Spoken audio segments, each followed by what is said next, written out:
Jason Carter stood in the boardroom where he'd once built a billion-dollar empire, now wearing a borrowed suit that smelled like mothballs. The executives who'd stolen his company were laughing until he placed his founder ID card on the table. Their faces went white.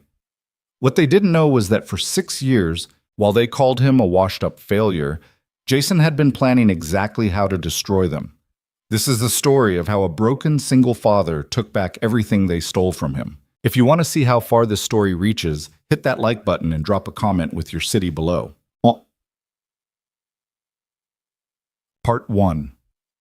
The coffee in Jason's hand had gone cold an hour ago, but he kept holding the cup anyway because it gave him something to do with his shaking fingers. Through the glass walls of the reception area, he could see them. 3 men in $1,000 suits, gathered around a mahogany conference table that Jason himself had picked out 7 years ago, when the company was still operating out of a warehouse with a leaking roof. They were laughing about something. One of them, Marcus Webb, the current CEO, was doing an impression of someone, his hands waving dramatically while the others doubled over. Jason knew they were mocking him. He'd watched this same scene play out twice already in the past hour. "Sir, I'm going to have to ask you again," the receptionist said. Her name tag read Jennifer, and she'd been polite the first 3 times. Now her voice had an edge. "Do you have an appointment?" "I told you," Jason said quietly. "I'm here to see Marcus Webb." "And I told you that Mr. Webb doesn't take walk-in meetings."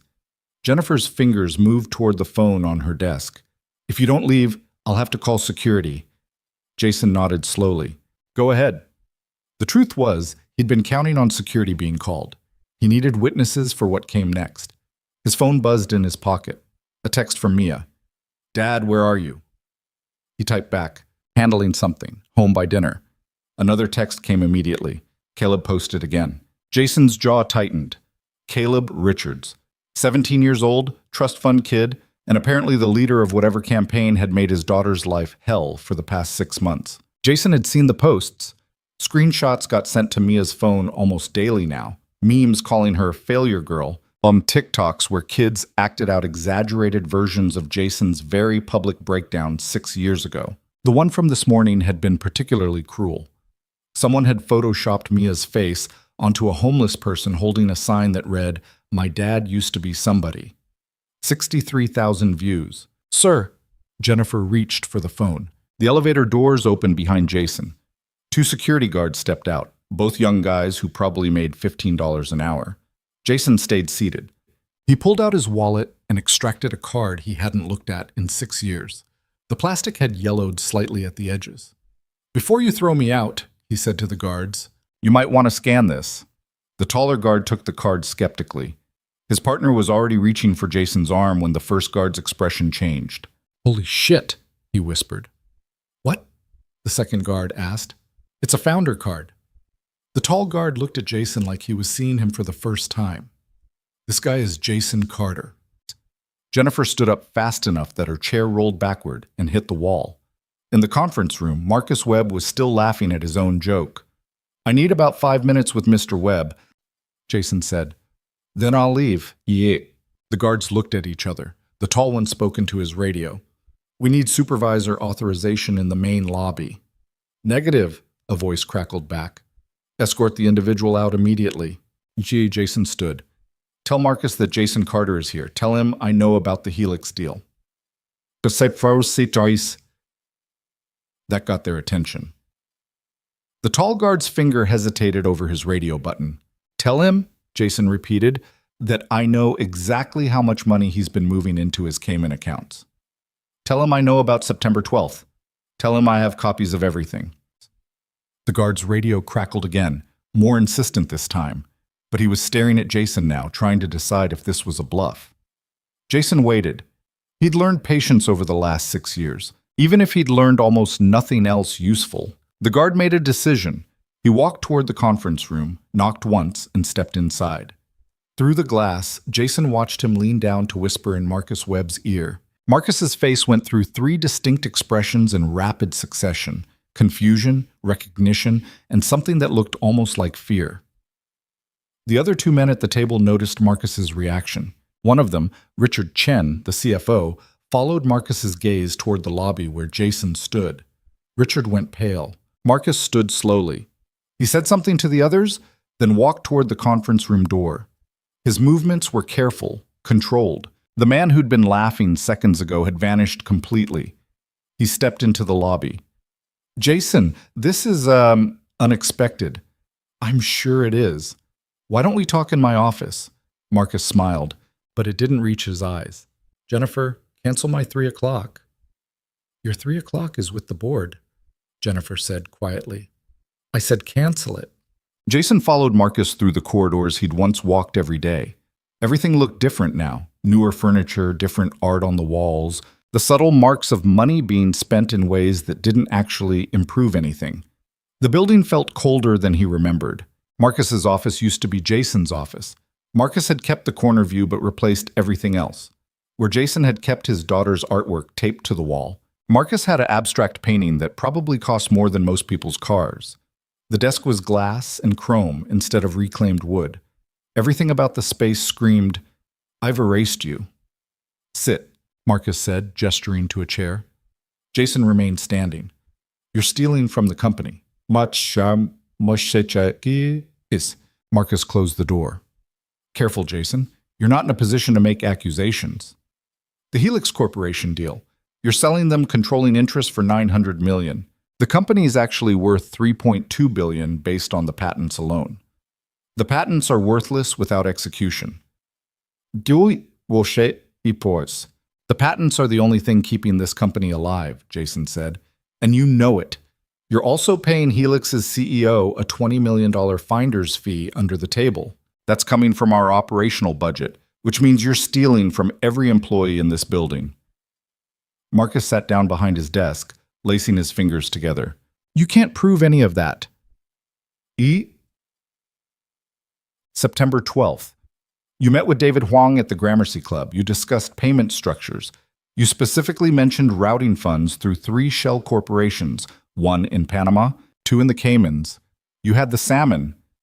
Now Marcus looked genuinely rattled. "Who told you that?" "Well, doesn't matter, Samam. It matters to me." Marcus leaned forward. "Jason, let me be very clear about something. You had your chance to run this company. You walked away. You had a breakdown in front of the entire board. You stopped showing up to meetings. And when we finally pushed you out, you didn't even fight it. You took your settlement and you left. That settlement was $30 million below what I was owed. You signed the papers. I wasn't exactly in great shape for contract negotiation." Jason pulled out his phone and set it on Marcus's desk. "I'm giving you one chance to make this right. You resign. Richard resigns. You both return what you stole and you disappear quietly. I'll take back operational control and nobody needs to know about your offshore accounts." Marcus stared at the phone like it was a snake. "And if I refuse? Then I go to the board with everything. Then I go to the federal prosecutors. Then I go to every journalist who's been asking questions about why this company's value keeps dropping. You think the board will believe you?" Marcus laughed, but it sounded forced. "Jason, you're not exactly a credible witness anymore. Everyone knows what happened 6 years ago. Everyone saw you fall apart. They saw me grieve. They saw you quit, and..." The words hit harder than Jason wanted to admit, because Marcus wasn't entirely wrong. 6 years ago, Jason had quit. He'd given up. When his best friend and co-founder Alex died, when the brake lines failed and the car went off the cliff, and the autopsy showed Alex had been texting him right before the crash, Jason had simply stopped functioning. He'd stopped going to meetings, stopped answering emails, stopped showing up to his own office. The board had been sympathetic at first, then concerned, then impatient, then hostile. And then Marcus Webb, formerly VP of Operations, had made his move. "I'm done negotiating," Jason said quietly. He picked up his phone. "You've got until 5 p.m. tomorrow to resign. After that, everything goes public. You won't do it. Watch me." Jason turned toward the door. "They'll destroy you all over again," Marcus called after him. "You know that, right? The media will tear you apart. They'll call you unstable. They'll say you're having another breakdown. Your daughter will see it all over the news." Jason stopped with his hand on the doorknob. "My daughter already sees what people say about me every single day.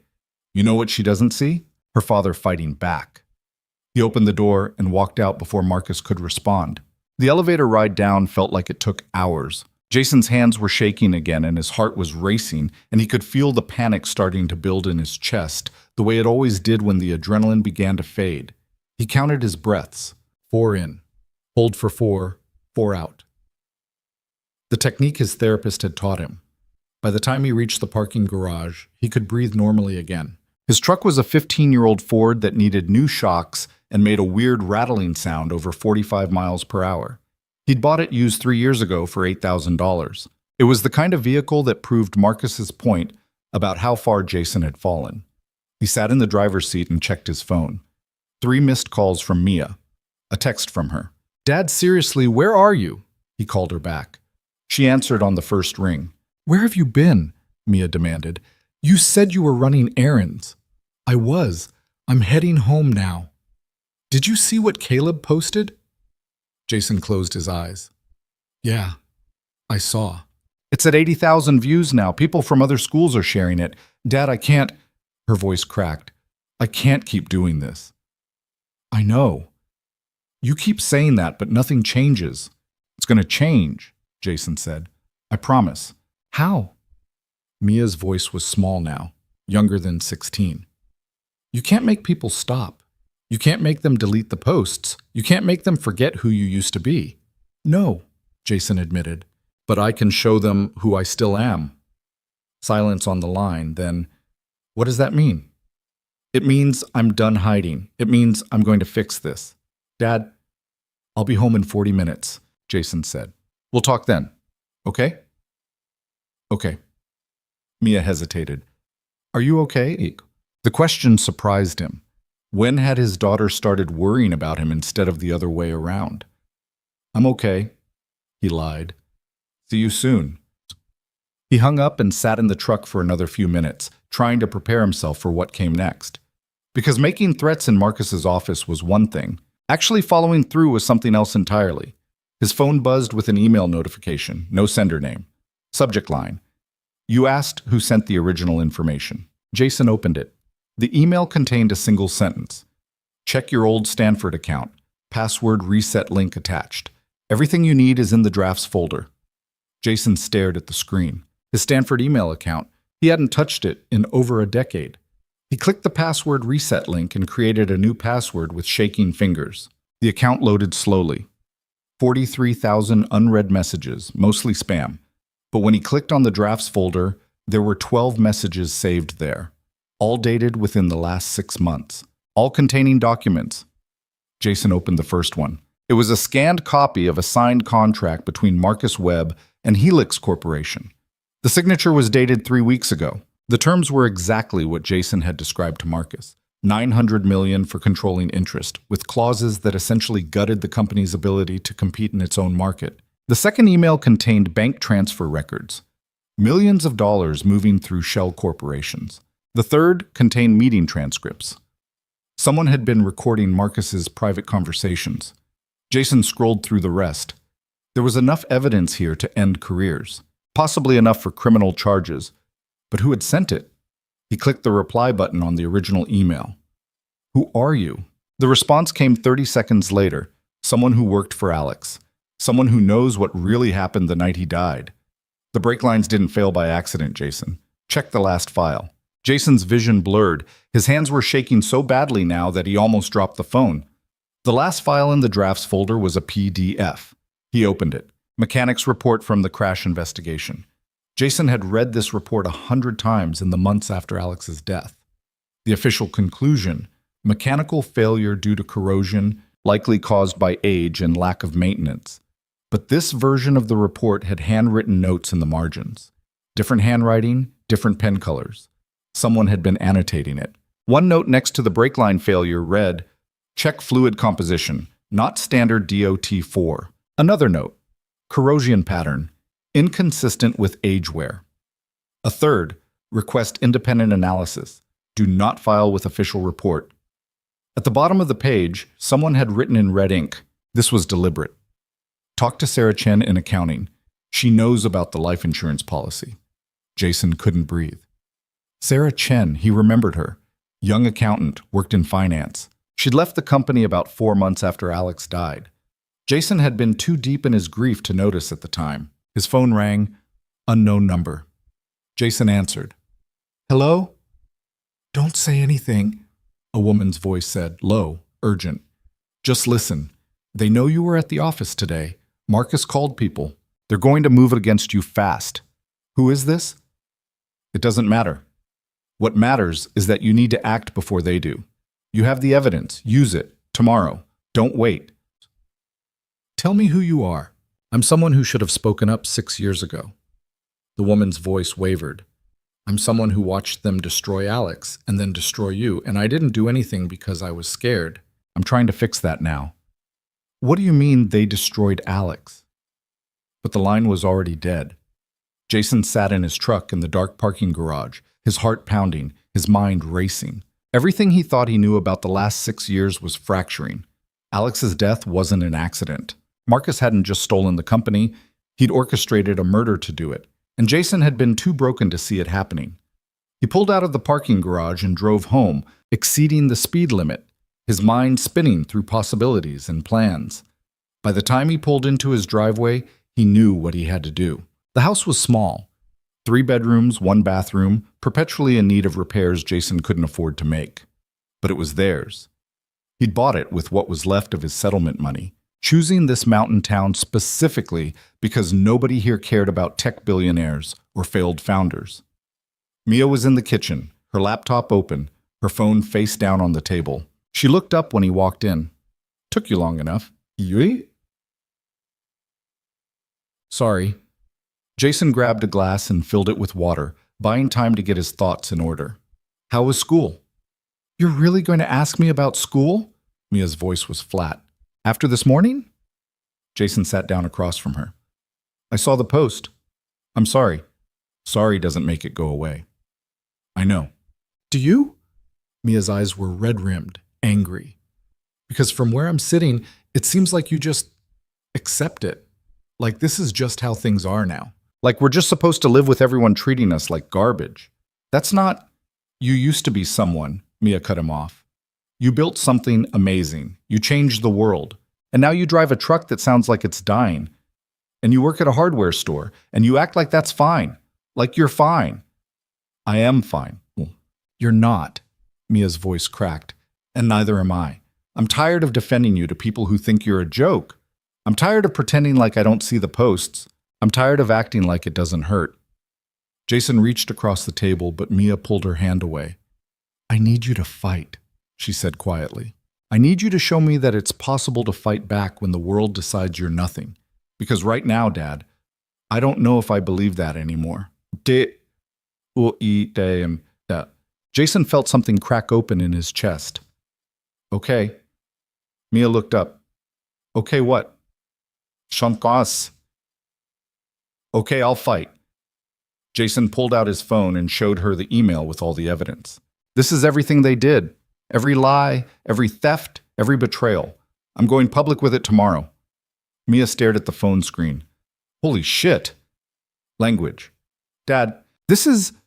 She scrolled through the documents. This is huge. This could destroy them. That's the idea. But they'll come after you. Marcus has connections. He has money. He'll make this ugly. Let him. Mia looked at her father like she was seeing him clearly for the first time in years. You're serious. Completely. She was quiet for a long moment. Then, what do you need me to do? The question surprised him. Nothing. This isn't your fight. Yes, it is, Mia said firmly. They made it my fight when they started posting about me. When they made me the failure billionaire's daughter. So tell me what you need. Jason thought about it. I need you to be ready for things to get worse before they get better. I need you to know that when this breaks tomorrow, the media is going to go crazy. It's going to be on the news. Kids at school are going to talk about it. They already talk about it. This will be different. Blah. I can handle different. Mia closed her laptop. What time tomorrow? The board meeting starts at 3. I'm going to walk in right in the middle of it. Dramatic. I learned from the best. Jason managed a small smile. Your mother always said I had a flair for timing. Mia smiled back, just a little.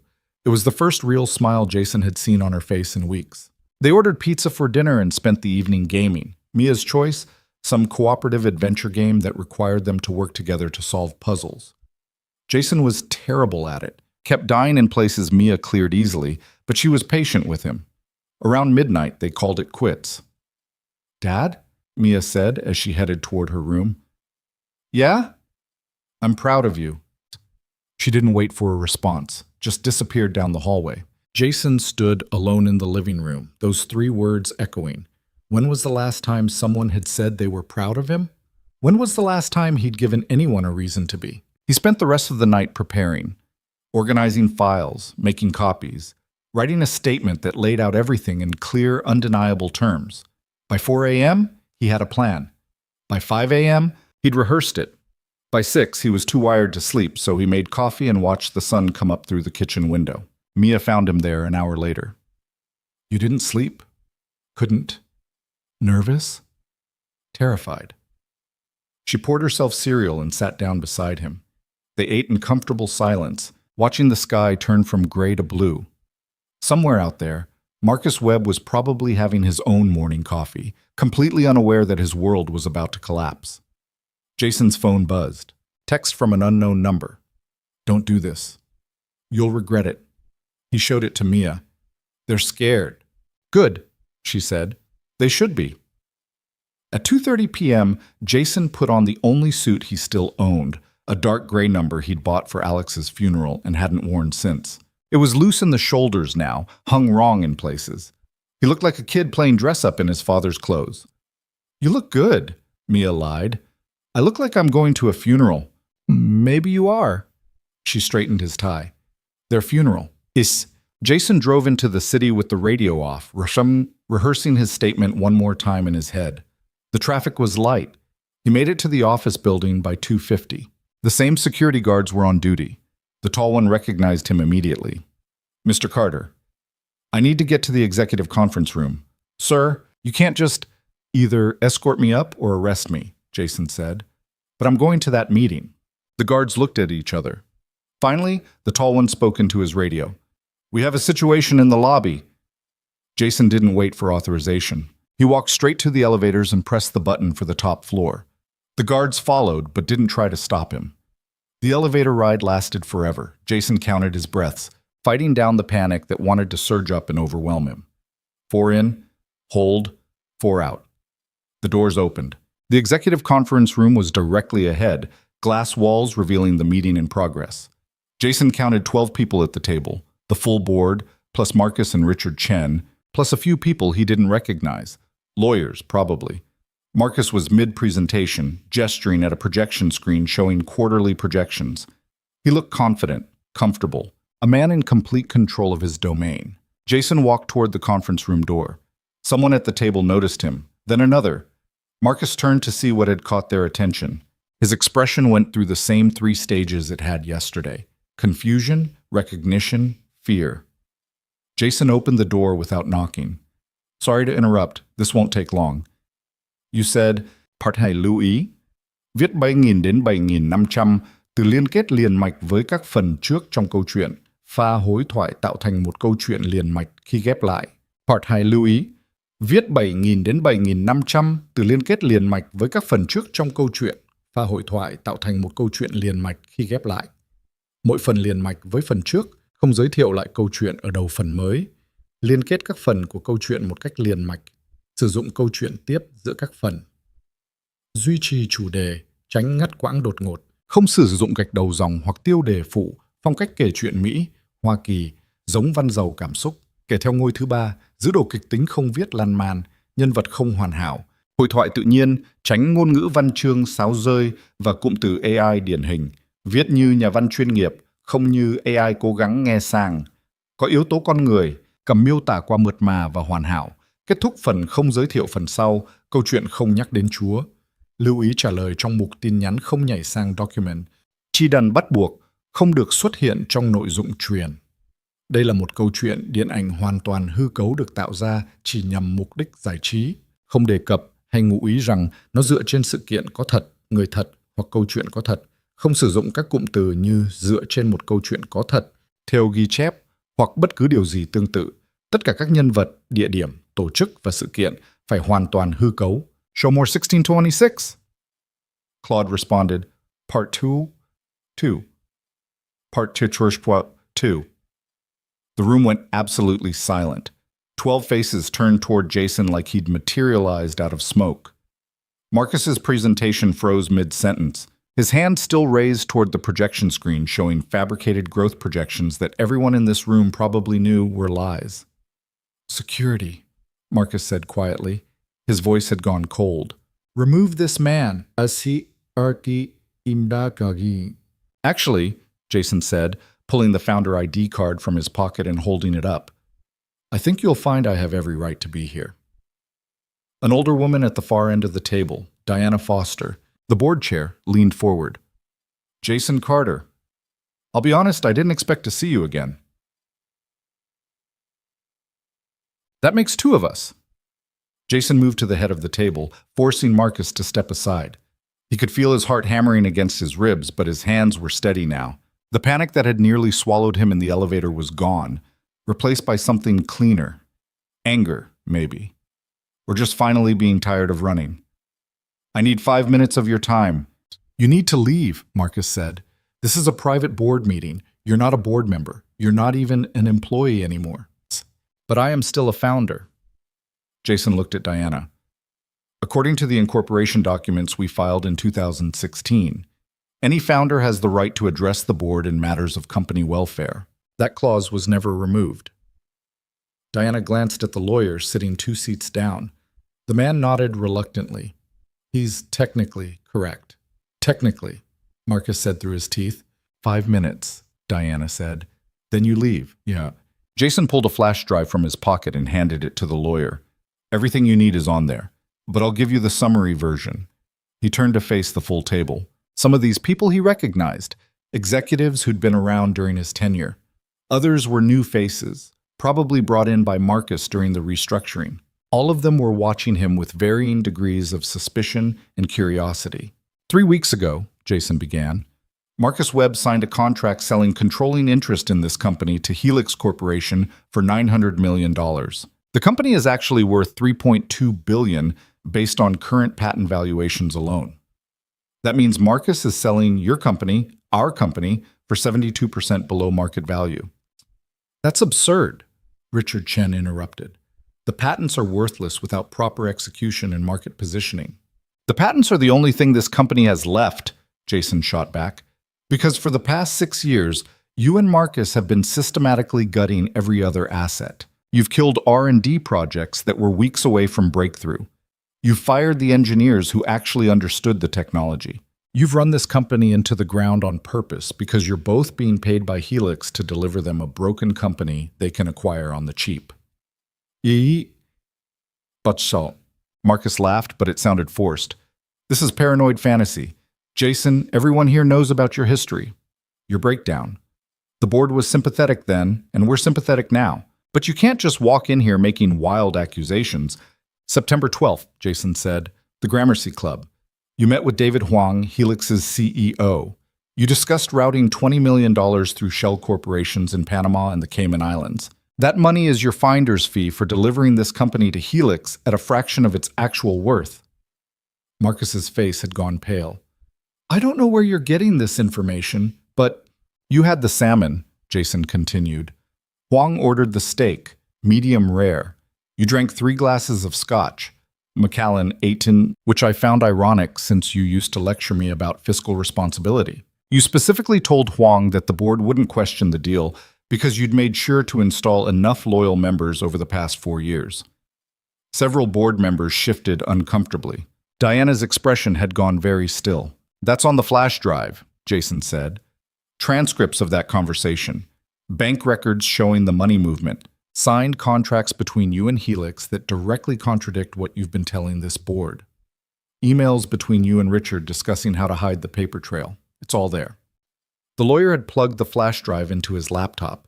His eyes were scanning the screen, moving faster and faster. His face got progressively paler. Oh my God, he said quietly. Let me see that, Diana demanded. The lawyer turned the screen toward her. Marcus grabbed for the laptop, but Diana pulled it away. Don't. This is a setup, Marcus said.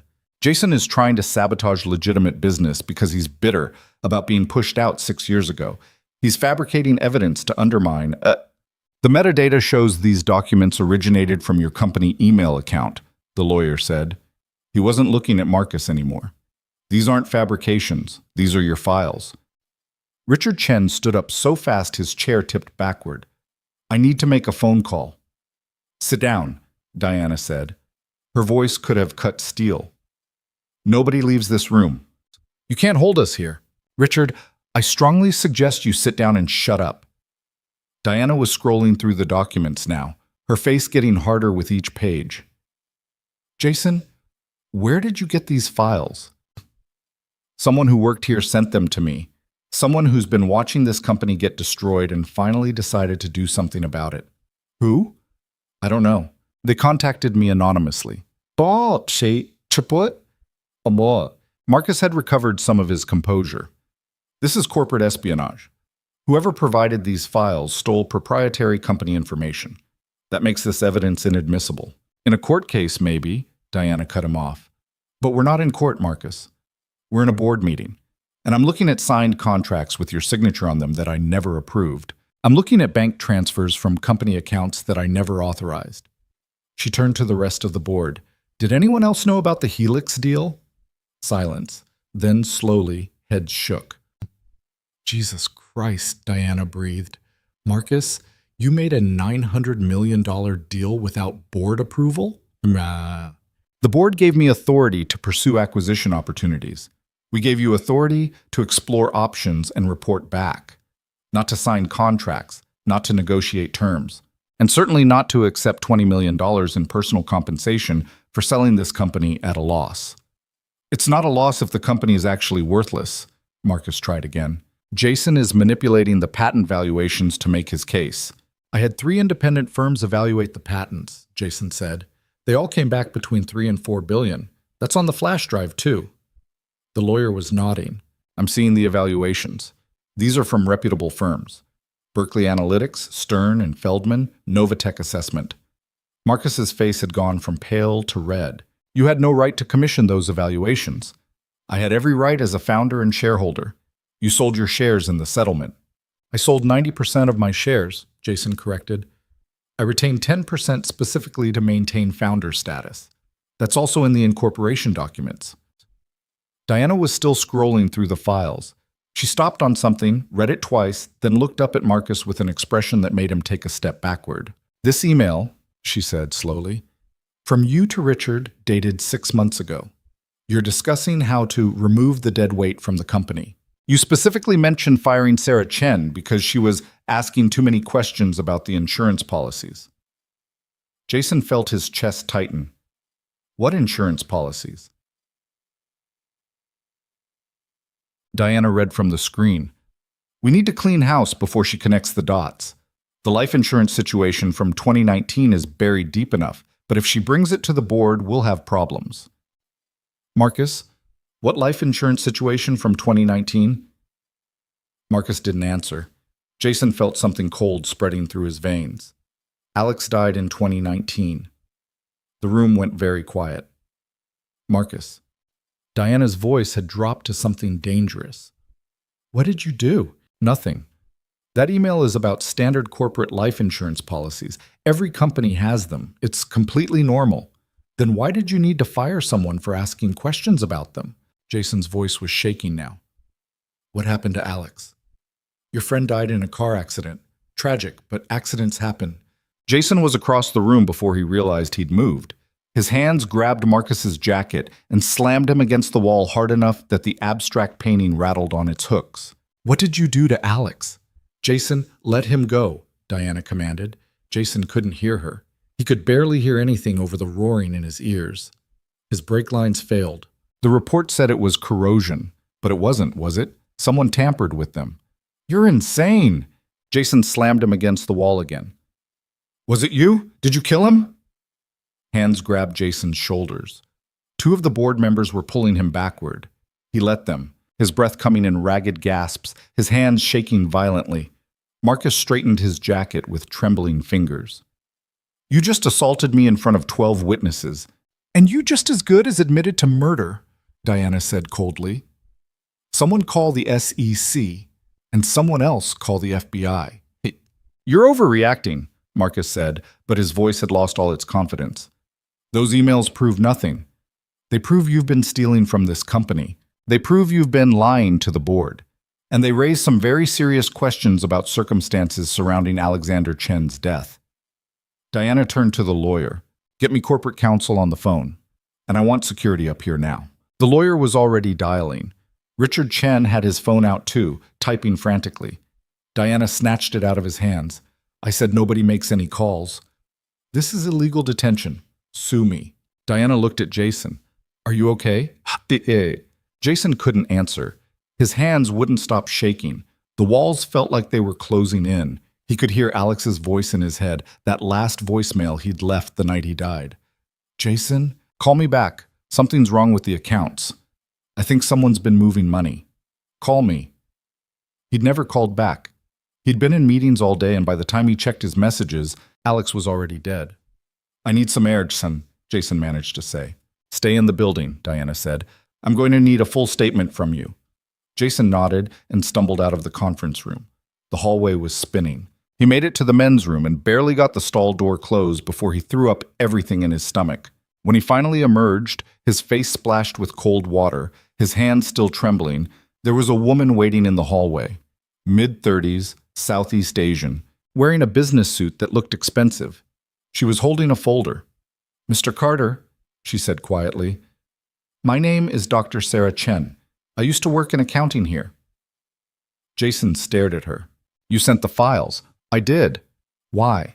Because Alex was my cousin. Sarah's voice was steady, but her eyes were red. And because I've spent 6 years knowing what happened to him and being too afraid to do anything about it. Jason's legs felt weak. He leaned against the wall. Tell me. 3 months before he died, Alex came to me with questions about life insurance policies. The company had taken out policies on both of you, key person insurance, completely standard. But the beneficiary designations had been changed. Instead of the company being the beneficiary, the policies paid out to a trust controlled by Marcus Webb. How much? 50 million, each. Jason felt like he'd been punched. Marcus took out $100 million life insurance policies on us. He claimed it was standard operating procedure for companies our size. Executive protection, he called it. Alex signed off on his policy without reading the fine print. But when he went back to review the paperwork 3 months later, he realized the beneficiary wasn't the company. It was Marcus's private trust. Why didn't Alex tell me? He tried. Sarah pulled a piece of paper from her folder and handed it to Jason. It was a photocopy of a phone log. He called you 11 times the day he died. You were in board meetings all day. Jason stared at the log. 11 calls. He remembered now. He'd seen Alex's name on his screen, had silenced it each time because he was in meetings. Important meetings about the quarterly projections and the new product launch, and 1,000 things that didn't matter now. The brake line failure, Jason said. The report said corrosion. The original mechanics report flagged inconsistencies. The fluid composition was wrong. The corrosion pattern didn't match natural wear. Someone from our insurance company requested an independent analysis. Sarah pulled out another document. This is that analysis. It concluded the failure was likely deliberate, but this report never made it into the official investigation. Why not? Because Marcus controls the insurance company's relationship with this corporation. He made the report disappear, paid off the investigator, most likely. The official conclusion was mechanical failure due to neglect, and the insurance company paid out $50 million to his trust. Jason couldn't breathe. The hallway was tilting. Jason, he murdered Alex for $50 million. I think he murdered Alex because Alex had figured out the embezzlement scheme. The insurance money was just a bonus. Sarah's voice cracked slightly. I wanted to go to the police, but I had no proof. Marcus had destroyed the original report, and the investigator denied everything when I contacted him. My word against a CEO with unlimited legal resources. I was a junior accountant. Nobody would have believed me. So you sent me the files instead. I've been collecting evidence for 6 years. Every email, every transaction, every conversation I could document. I waited until I had enough to make the case airtight. Sarah met his eyes. I'm sorry I didn't come forward sooner. I was scared. You came forward now, Jason said. That's what matters. But a commotion erupted from the conference room. Raised voices, someone shouting. Jason and Sarah moved back toward the door in time to see security guards leading Marcus and Richard out in handcuffs. Marcus saw Jason and lunged toward him despite the guards holding his arms. You destroyed everything. You couldn't just stay gone, could you? You had to come back and ruin... One of the guards yanked him backward. Keep moving. Richard was crying. I didn't know about Alex. I swear I didn't know. Marcus told me it was just corporate restructuring. Shut up, Marcus hissed at him. They were led to the elevators. The doors closed on Marcus's face, still twisted with rage, and then they were gone. Diana emerged from the conference room. She looked exhausted. Jason, I owe you an apology. We all do. When you left 6 years ago, we should have fought harder to keep you. We should have questioned Marcus more carefully. We failed you, and we failed this company. You didn't know. We should have. Diana turned to Sarah. You're Sarah Chen. You were CC'd on about 40 of the emails I just read. Yes, ma'am. You've been documenting this for 6 years? Yes? Yes. And you never came to the board? I tried once. 2 years ago. I requested a meeting to discuss concerns about financial irregularities. Marcus found out and had me fired before I could present anything. He claimed I was embezzling. Sarah's voice was bitter. Ironic, right? Diana closed her eyes briefly. Jesus. I signed off on that termination. Marcus told me you'd been caught stealing. I wasn't, Mom. I believe you. Diana opened her eyes. As of right now, you're rehired. Full back pay, compensation for wrongful termination, and a position in corporate oversight. We clearly need someone who actually pays attention. Sarah looked stunned. Thank you. Don't thank me. I'm fixing a mistake I should never have made. Diana turned back to Jason. The board is convening an emergency session tomorrow morning. We need to discuss leadership transition. Marcus's contracts are void, obviously. Richard's, too. That leaves the company without a CEO or CFO. Jason saw where this was going. No. Jason, I can't run this company. I couldn't do it 6 years ago, and I can't do it now. 6 years ago, you were grieving. You weren't in any condition to make decisions. But you're here now. You're clear-headed. You just took down a corrupt CEO through sheer force of will. Diana's voice softened. The company needs you. The company needs someone who won't fall apart when things get hard. You didn't fall apart today. Today was different. How? No. Jason thought about Mia, about the 80,000 people who'd seen the meme mocking his daughter, about 6 years of hiding in a mountain town pretending he could just forget everything he'd built. Today, I had a reason to fight. Then keep that reason. Diana gestured back toward the conference room. Those people in there, they're scared right now. The executives Marcus brought in are going to run for the exits. Half the staff is probably updating their resumes as we speak. This company needs someone who can provide stability. Someone who understands the technology and the mission. Someone who actually cares about more than just profit margins. I don't want the job. I'm not asking if you want it. I'm asking if you'll do it anyway. Jason looked at Sarah. What do you think? Sarah seemed surprised to be asked. I think Alex would have wanted you to finish what you started. Both of you. Together. But the words hit harder than Jason expected.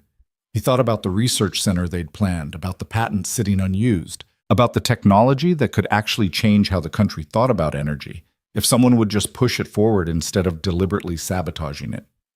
Interim CEO, Jason said finally. 3 months, that gives you time to find someone permanent. 6 months, Diana countered. 4. Deal. Diana stuck out her hand. Jason shook it, feeling like he'd just agreed to jump off a cliff. I need full access to all company records. Every file, every account, every contract Marcus signed. You'll have it by tomorrow morning. And I want Sarah as my CFO. Sarah's eyes went wide. What? No, I'm not qualified. Well, you spent 6 years documenting financial crimes while working a junior accounting position. You're more qualified than anyone else in this building. Jason looked at Diana. She gets the CFO position or I walk. Diana looked at Sarah, assessing. Can you handle it? Sarah swallowed hard. Yes, I can handle it. Then congratulations. You're the new CFO. Diana checked her watch. It's 4:30. I need to brief the rest of the board on what happens next. Jason, go home. Get some sleep.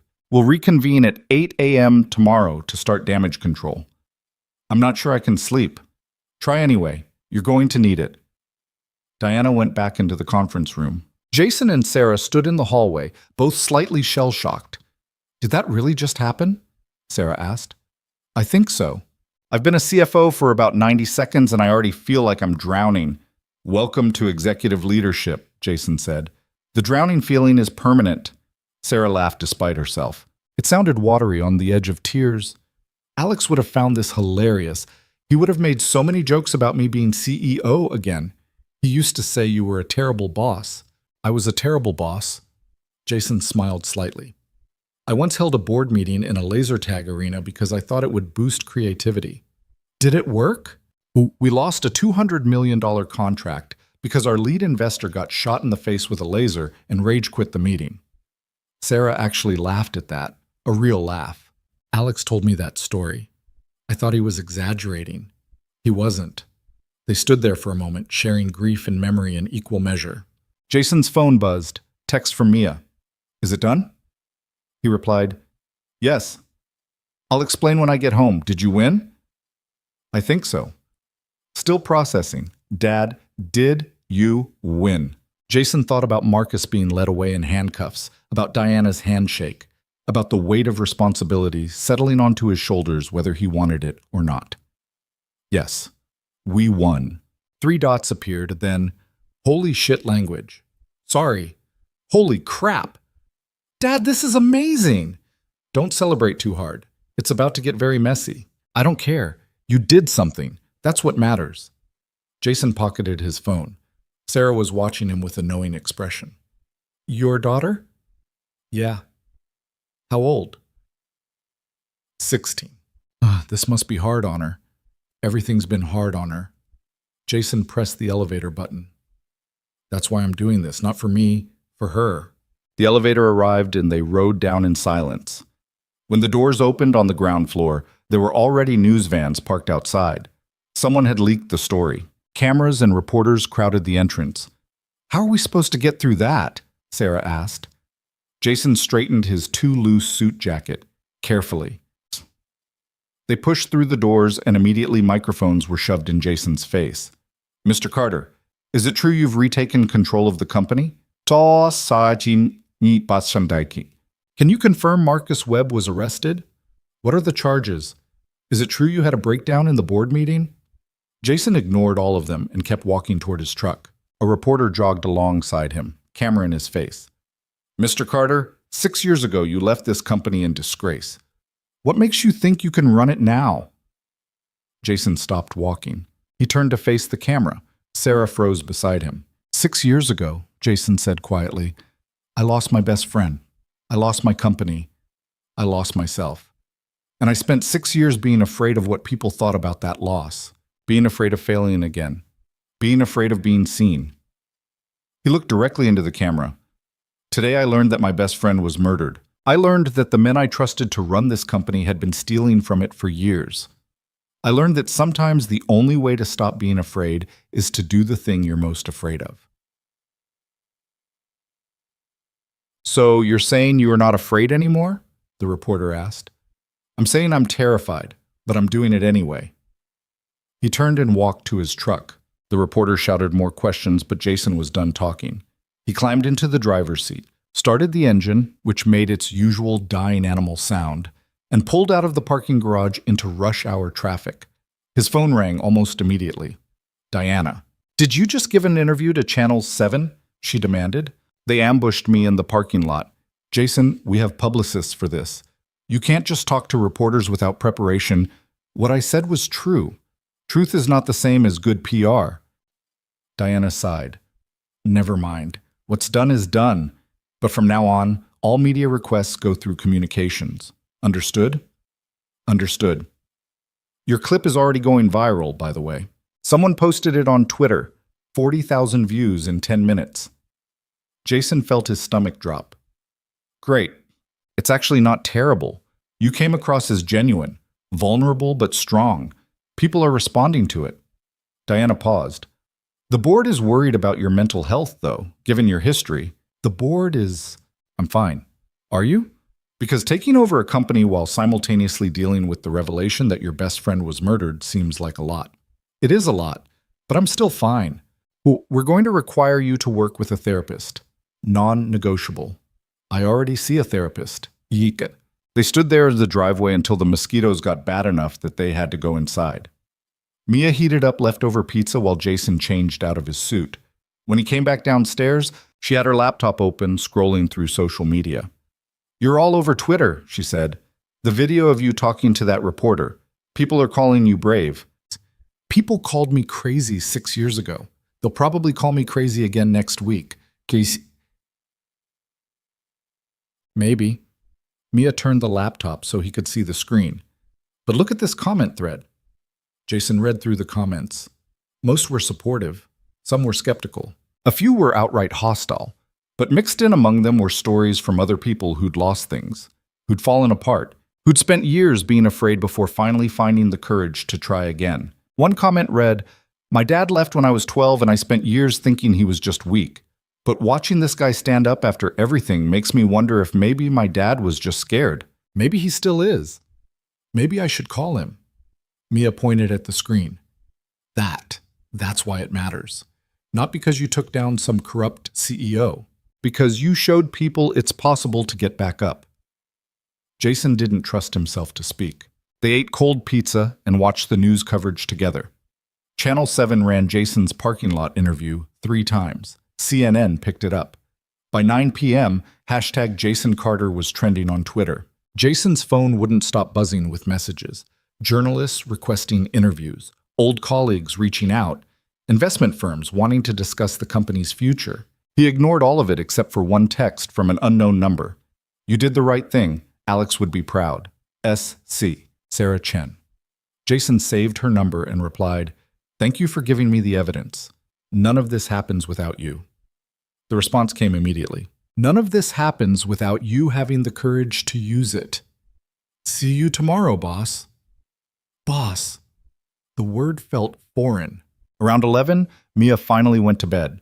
Jason tried to sleep but couldn't, so he sat in the kitchen with his laptop, reading through the files Sarah had sent. Every email was another betrayal. Every document was another lie.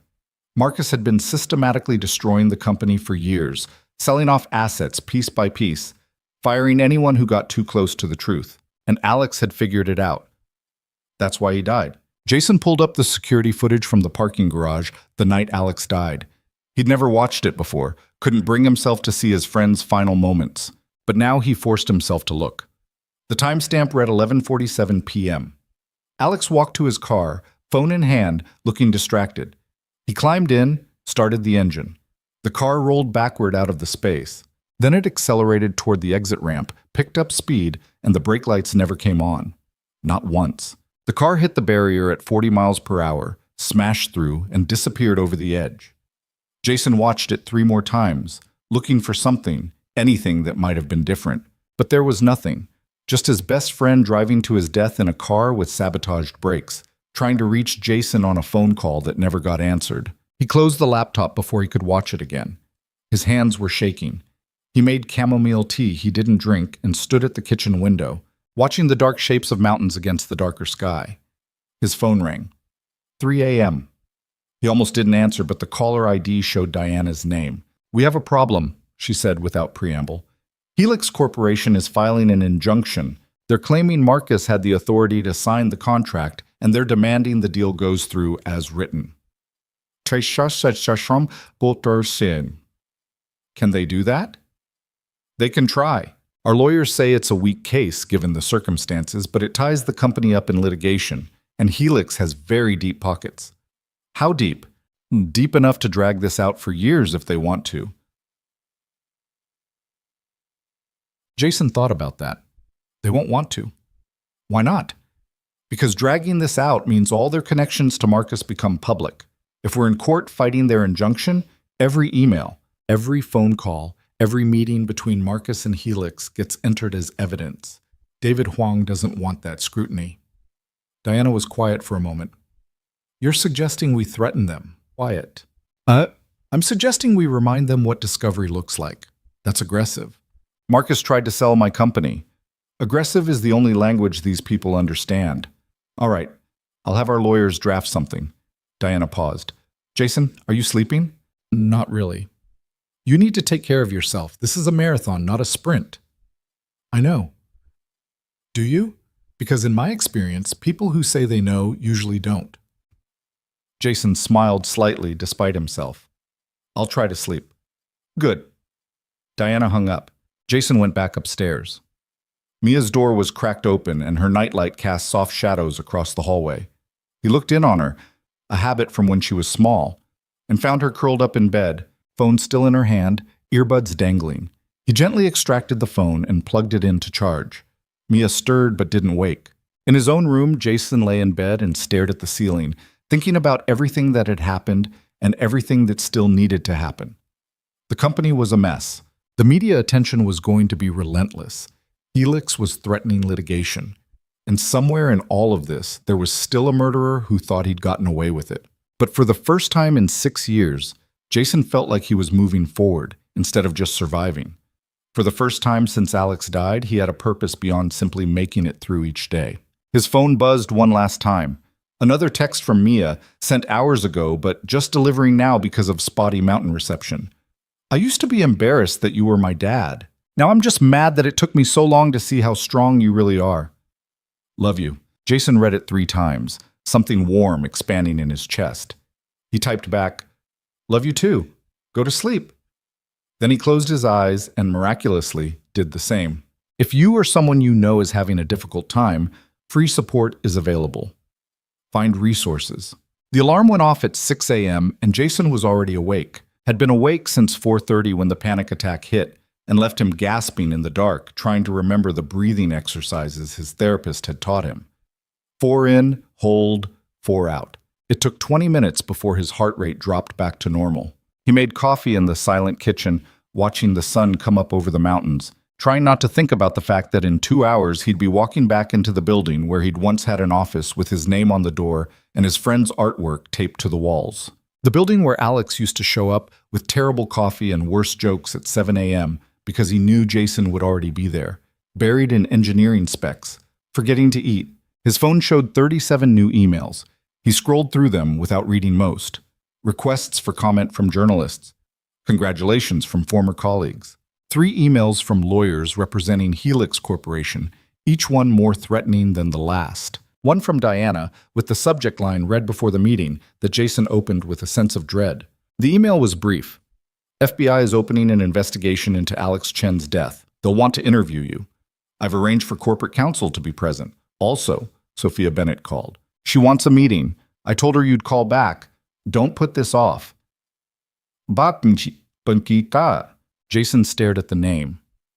Sophia Bennett. He knew who she was. Everyone in Clean Energy knew who she was. 30 years old, self-made billionaire, CEO of Catalyst Energy. She'd built her company from nothing, same as Jason had, except she'd managed to keep hers running instead of watching it get stolen out from under her. He'd met her exactly once, at a conference 4 years ago. She'd approached him at the bar where he'd been drinking alone, trying to avoid the networking events that felt like open wounds. And she'd said exactly 3 sentences. You built something revolutionary. You let fear destroy it. That was stupid. Then she'd walked away. Jason hadn't known whether to be offended or impressed. He'd settled for both. Now she wanted a meeting. That couldn't be good. Mia appeared in the doorway, still in her pajamas, hair sticking up at odd angles. You're up early. Couldn't sleep. Nightmares? Jason was surprised she'd guessed. Something like that. About Alex? He nodded. Mia poured herself orange juice and sat down across from him. Are you going to be okay? Like actually okay, not just telling people you're fine okay. I don't know yet, y'all. At least that's honest. She drank her juice in 3 long gulps. There's a thing at school today. Assembly about college applications. I'm probably going to skip it. Why? Bitchy? Because everyone's going to be talking about you instead of listening to the presentation. The video from yesterday has like 2 million views now. Half the comments are people from our town saying they know you. Emma Garrett told everyone her dad used to work with you and that you were kind of an asshole. Emma Garrett's dad was an asshole, so that tracks. Mia smiled despite herself. Should I tell her that? Probably not. Jason finished his coffee. You don't have to skip the assembly. You didn't do anything wrong.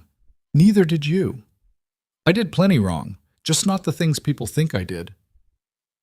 That's a very dad answer. I'm a very dad person. Mia stood and rinsed her glass in the sink. For what it's worth, I think Emma's dad is jealous. You built something real. He just worked for it. Jason watched his daughter walk back upstairs and felt something shift in his chest. When had she gotten so perceptive? When had she started seeing him clearly instead of through the lens of grief and disappointment? He showered and put on the same suit from yesterday, now wrinkled from being thrown over a chair. In the mirror, he looked older than 32, looked like someone who'd lived through more than should fit in 3 decades. The dark circles under his eyes were permanent now. The gray hair starting at his temples made him look distinguished or tired depending on the light. The drive into the city took 90 minutes. Jason listened to a podcast about renewable energy innovation and tried not to think about the fact that most of the innovations they were discussing were based on patents his company owned, but had never developed because Marcus had deliberately killed the projects. He arrived at the building at 7:45. The parking garage was already full. Executives arriving early to position themselves in whatever new hierarchy was forming. Jason took the elevator to the top floor and found Sarah Chen already in the CFO's office, surrounded by file boxes and looking overwhelmed. Tell me you slept, she said without looking up. Tell me you did. Yeah, I got maybe 3 hours. Sarah held up a document covered in highlighted sections. Did you know Marcus authorized $17 million in consulting fees to a firm that doesn't actually exist? The address on their incorporation papers is a mail forwarding service in Delaware. Add it to the list. The list is already 40 pages long. Then make it 41. Jason leaned against the doorframe. How are you holding up? I'm running on coffee and spite. You?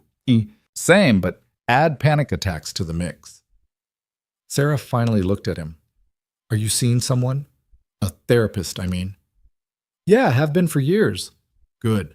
Because this job will break you if you're not careful. She gestured at the files. Alex used to say that running a company was like trying to hold water in your hands. No matter how tight you grip, it keeps slipping through. That sounds like him. He also said you were the only person he'd ever met who was stubborn enough to make it work anyway. Jason didn't trust himself to respond to that. Diana appeared in the doorway. There you are. We need to talk before the board meeting. Conference room 3, 5 minutes.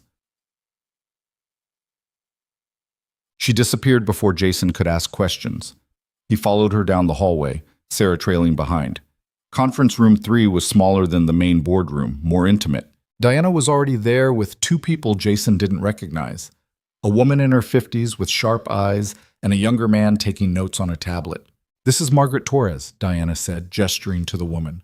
Our head of communications. And David Park, corporate counsel. They're going to brief you on the media situation and the Helix injunction. Margaret didn't waste time on pleasantries. Your parking lot interview has been viewed 6 million times across all platforms. The response is 70-30 positive, which is better than I expected given your history. But we need to control the narrative before it controls us. I've scheduled 3 interviews, Bloomberg, TechCrunch, and the Wall Street Journal. You'll do them this week. I don't want to do interviews. Irrelevant. The story is out there. Your options are to shape it or let someone else shape it for you. Margaret pulled up something on her tablet. The current narrative is redemption arc. Fallen founder returns to save his company. That plays well. What doesn't play well is the murder investigation. FBI involvement makes this look messy and unstable. It is messy and unstable. Yes, But we don't advertise that. Margaret looked at Jason like he was a particularly difficult child. When reporters ask about Alex Chen, you express grief and say you're cooperating fully with investigators. You do not speculate. You do not make accusations. You let the FBI do their job. David Park jumped in. Speaking of the FBI, they want to interview you tomorrow at 10 a.m. I'll be there as your counsel. Don't answer any questions without checking with me first. I have nothing to hide. Everyone has something to hide. That's not the point. The point is controlling what information gets shared and when. David scrolled through his tablet. The Helix injunction is more complicated. They're arguing Marcus had apparent authority to sign the contract as CEO. Our position is that he exceeded his authority and acted fraudulently. We filed a motion to dismiss this morning. Will it work? Eventually, but Helix is playing for time. The longer this drags out, the more unstable the company looks. Stock price has already dropped 12% since the news broke. Can we countersue? For what? Conspiracy to commit fraud. If Marcus was being paid by Helix to sell the company below value, Helix is complicit in the theft. David looked genuinely impressed. That's not a terrible idea. I'll have our litigation team explore it. The board meeting started at 8 a.m. sharp. 12 people around the table, all watching Jason like he might explode at any moment.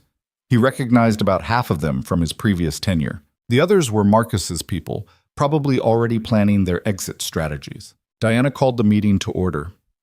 We're here to formalize the leadership transition and address the immediate crisis. Jason Carter has agreed to serve as interim CEO for 4 months. Sarah Chen will serve as CFO. All previous contracts signed by Marcus Webb are under review and considered void pending investigation.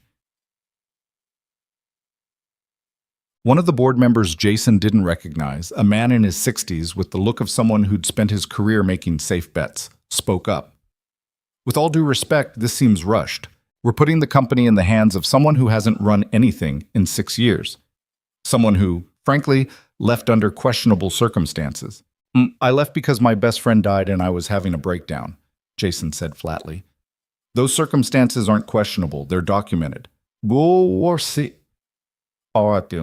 And now you're supposed to lead us through a federal investigation and potential litigation with one of our largest competitors?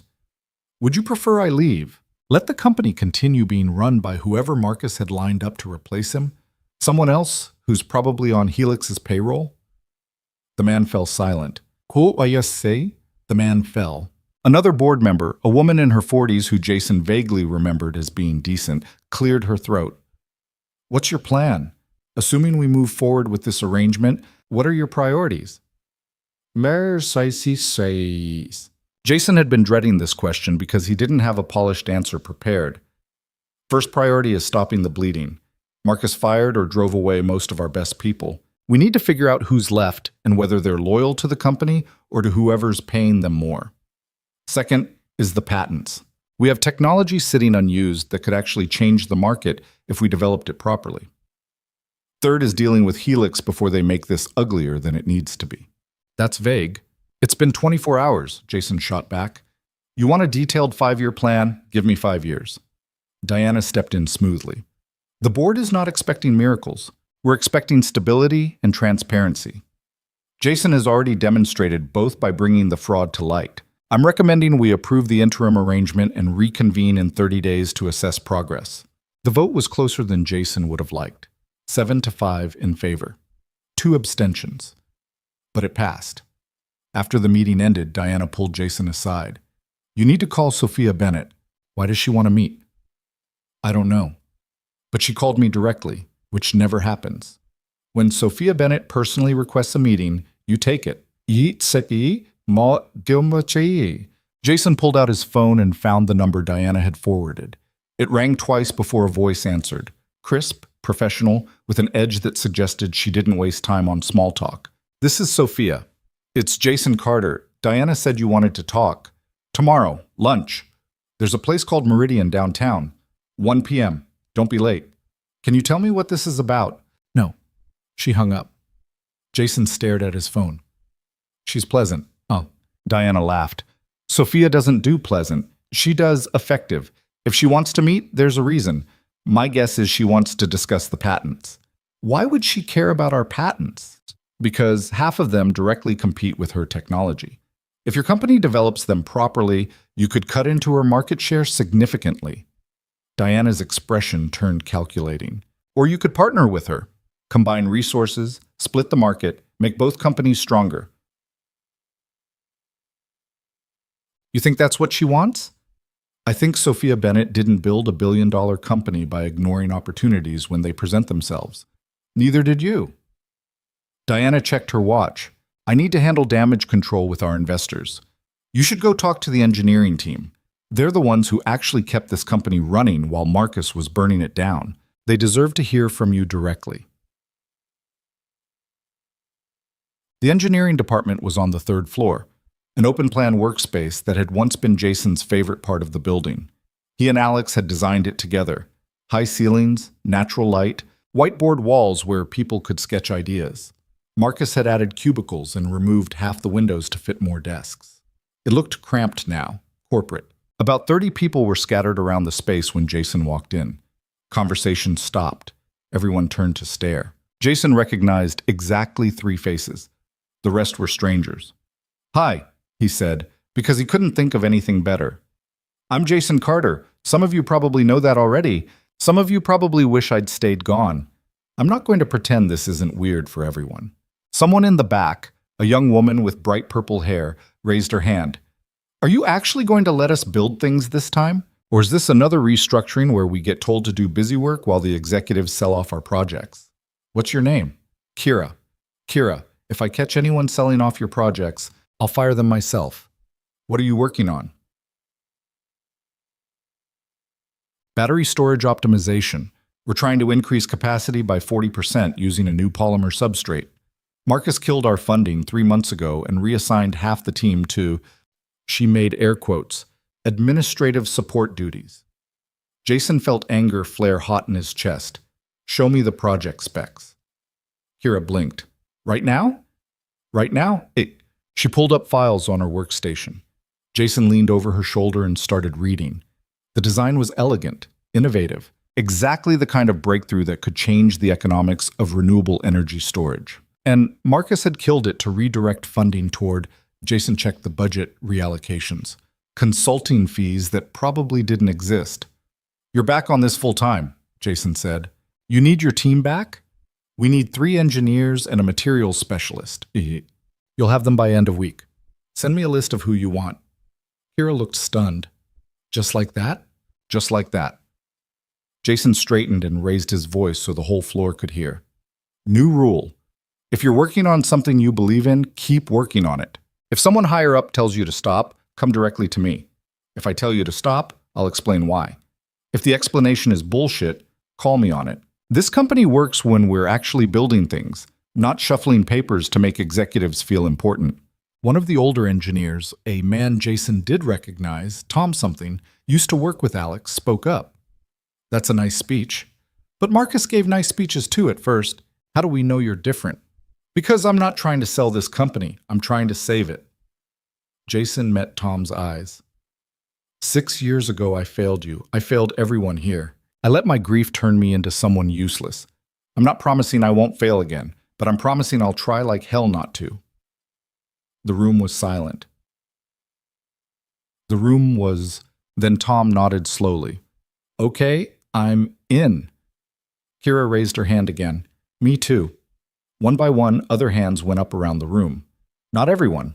Some people kept their heads down, clearly unconvinced, but enough. More than Jason had expected. He spent the next 2 hours walking the floor, learning names, listening to project pitches, getting a sense of what had survived Marcus's systematic destruction. By the time Sarah found him, Jason's head was spinning with possibilities. "We have a problem," Sarah said quietly. "Of course we do." Richard Chen posted bail. His lawyer released a statement claiming he was following orders and had no knowledge of any illegal activity. That's horseshit. He signed off on half the transfers himself. His lawyer is arguing Marcus coerced him, threatened his job, his family, classic subordinate defense. Jason rubbed his eyes. Is it going to work? Oh, maybe. Richard wasn't the mastermind.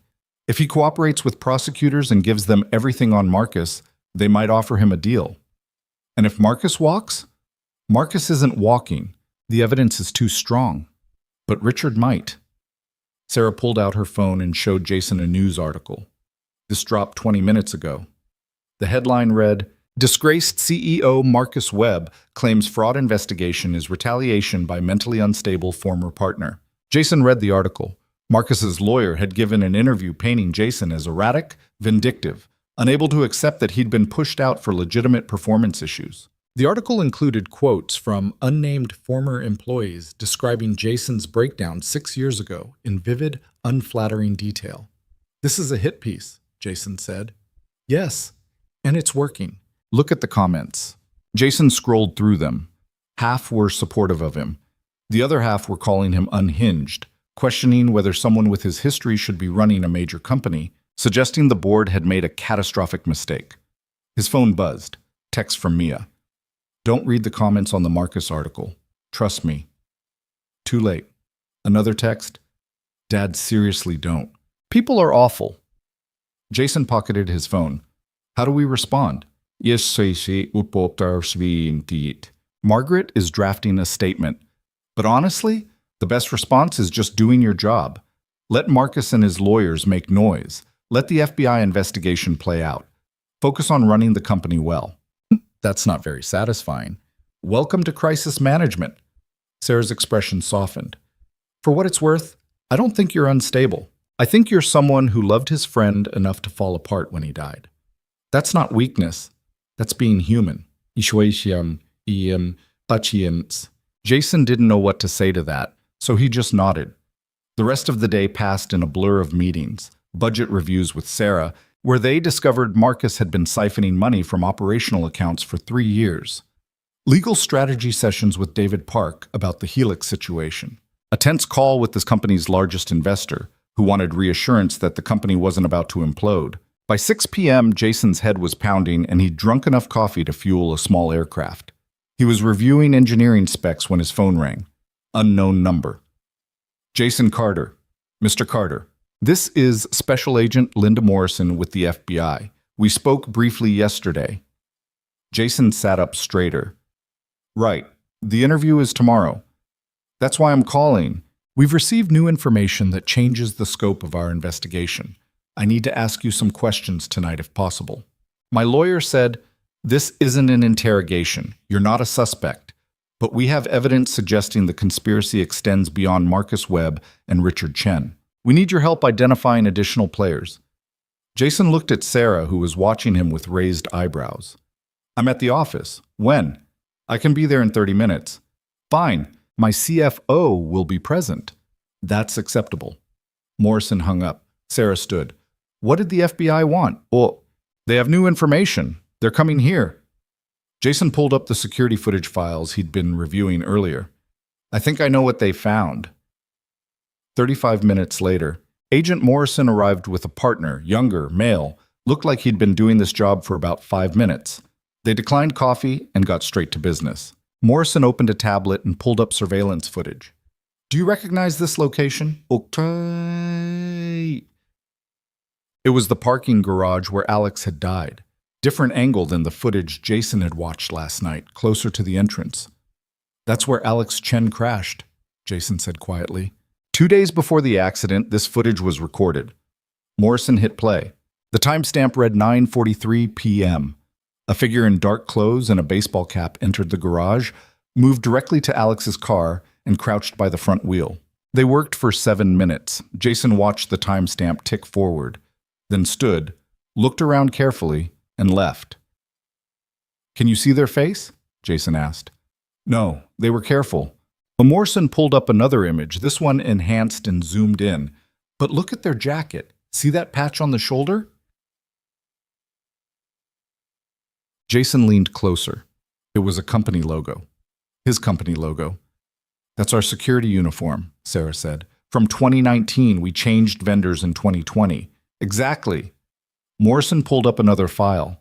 We pulled employment records for everyone who worked security in that building during that time period. 12 people. We've interviewed 11. One is refusing to cooperate. Who? Morrison showed them a photo. Victor Reeves, age 47, worked security for your company from 2018 to 2020. Left 3 months after Alex Chen's death. We've been trying to locate him for 2 days. His last known address is abandoned. His phone is disconnected. Bank accounts closed. He disappeared, Jason said. Thoroughly, which suggests someone helped him disappear. Morrison looked at Jason intently. Did Marcus Webb have the authority to hire or fire security personnel? It Bambasam Bolotier. He would have had to route it through HR, but yes, he could have done it. What about paying someone off the books? Sarah pulled out her laptop and started typing. If he used the consulting fee structure, he could have hidden it. Let me check the shell company payments. She worked in silence for several minutes while Morrison and her partner waited. Jason watched Sarah's expression go from focused to shocked. Oh my God, she whispered. What? Bought. There's a payment of $50,000 to V. Reeves Consulting 3 months after Alex died, routed through the same Delaware shell company Marcus used for other illegal transfers. Sarah turned her laptop so Morrison could see. Victor Reeves was paid $50,000 by Marcus Webb in August 2019. Morrison photographed the screen with her phone. This is enough for an arrest warrant. We'll have Reeves in custody within the week. If you can find him, Jason said. We'll find him. Morrison stood. Mr. Carter, I need you to understand something. This investigation is going to get uglier before it's over. Marcus Webb didn't just commit fraud. He orchestrated a murder and covered it up for 6 years. The evidence we're building is going to destroy his life and possibly the lives of others who were involved. People are going to come after you. They're going to try to discredit you, intimidate you, maybe worse. If you're not prepared for that, I'm prepared, Jason interrupted. Are you? Because from where I'm sitting, you look like someone who's barely holding it together. I am barely holding it together. But I'm still here. Jason met Morrison's eyes. Alex was my best friend. He called me 11 times the day he died, and I ignored every single call because I was in meetings about quarterly projections. I've spent 6 years living with that guilt. You're telling me someone murdered him, and I have a chance to make it right. So yes, Agent Morrison, I'm prepared for whatever comes next. Morrison studied him for a long moment, then nodded. Okay, we'll be in touch. After the FBI left, Jason and Sarah sat in the empty office in silence. Outside, the city lights were coming on, turning the windows into mirrors that reflected their exhausted faces back at them. Are you okay? Sarah asked finally. No. You? Also no. She closed her laptop. I keep thinking about Alex calling you, those 11 missed calls.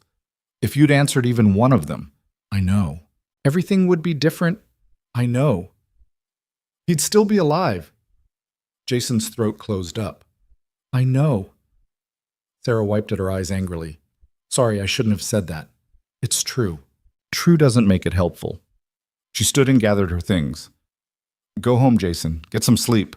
Tomorrow we deal with Sophia Bennett and whatever new crisis emerges. Tonight we just survive. Jason drove home through evening traffic, the FBI's revelations churning in his mind. Someone had sabotaged Alex's car. Someone had been paid to do it. Someone had killed his best friend for $50,000 and 6 years of silence.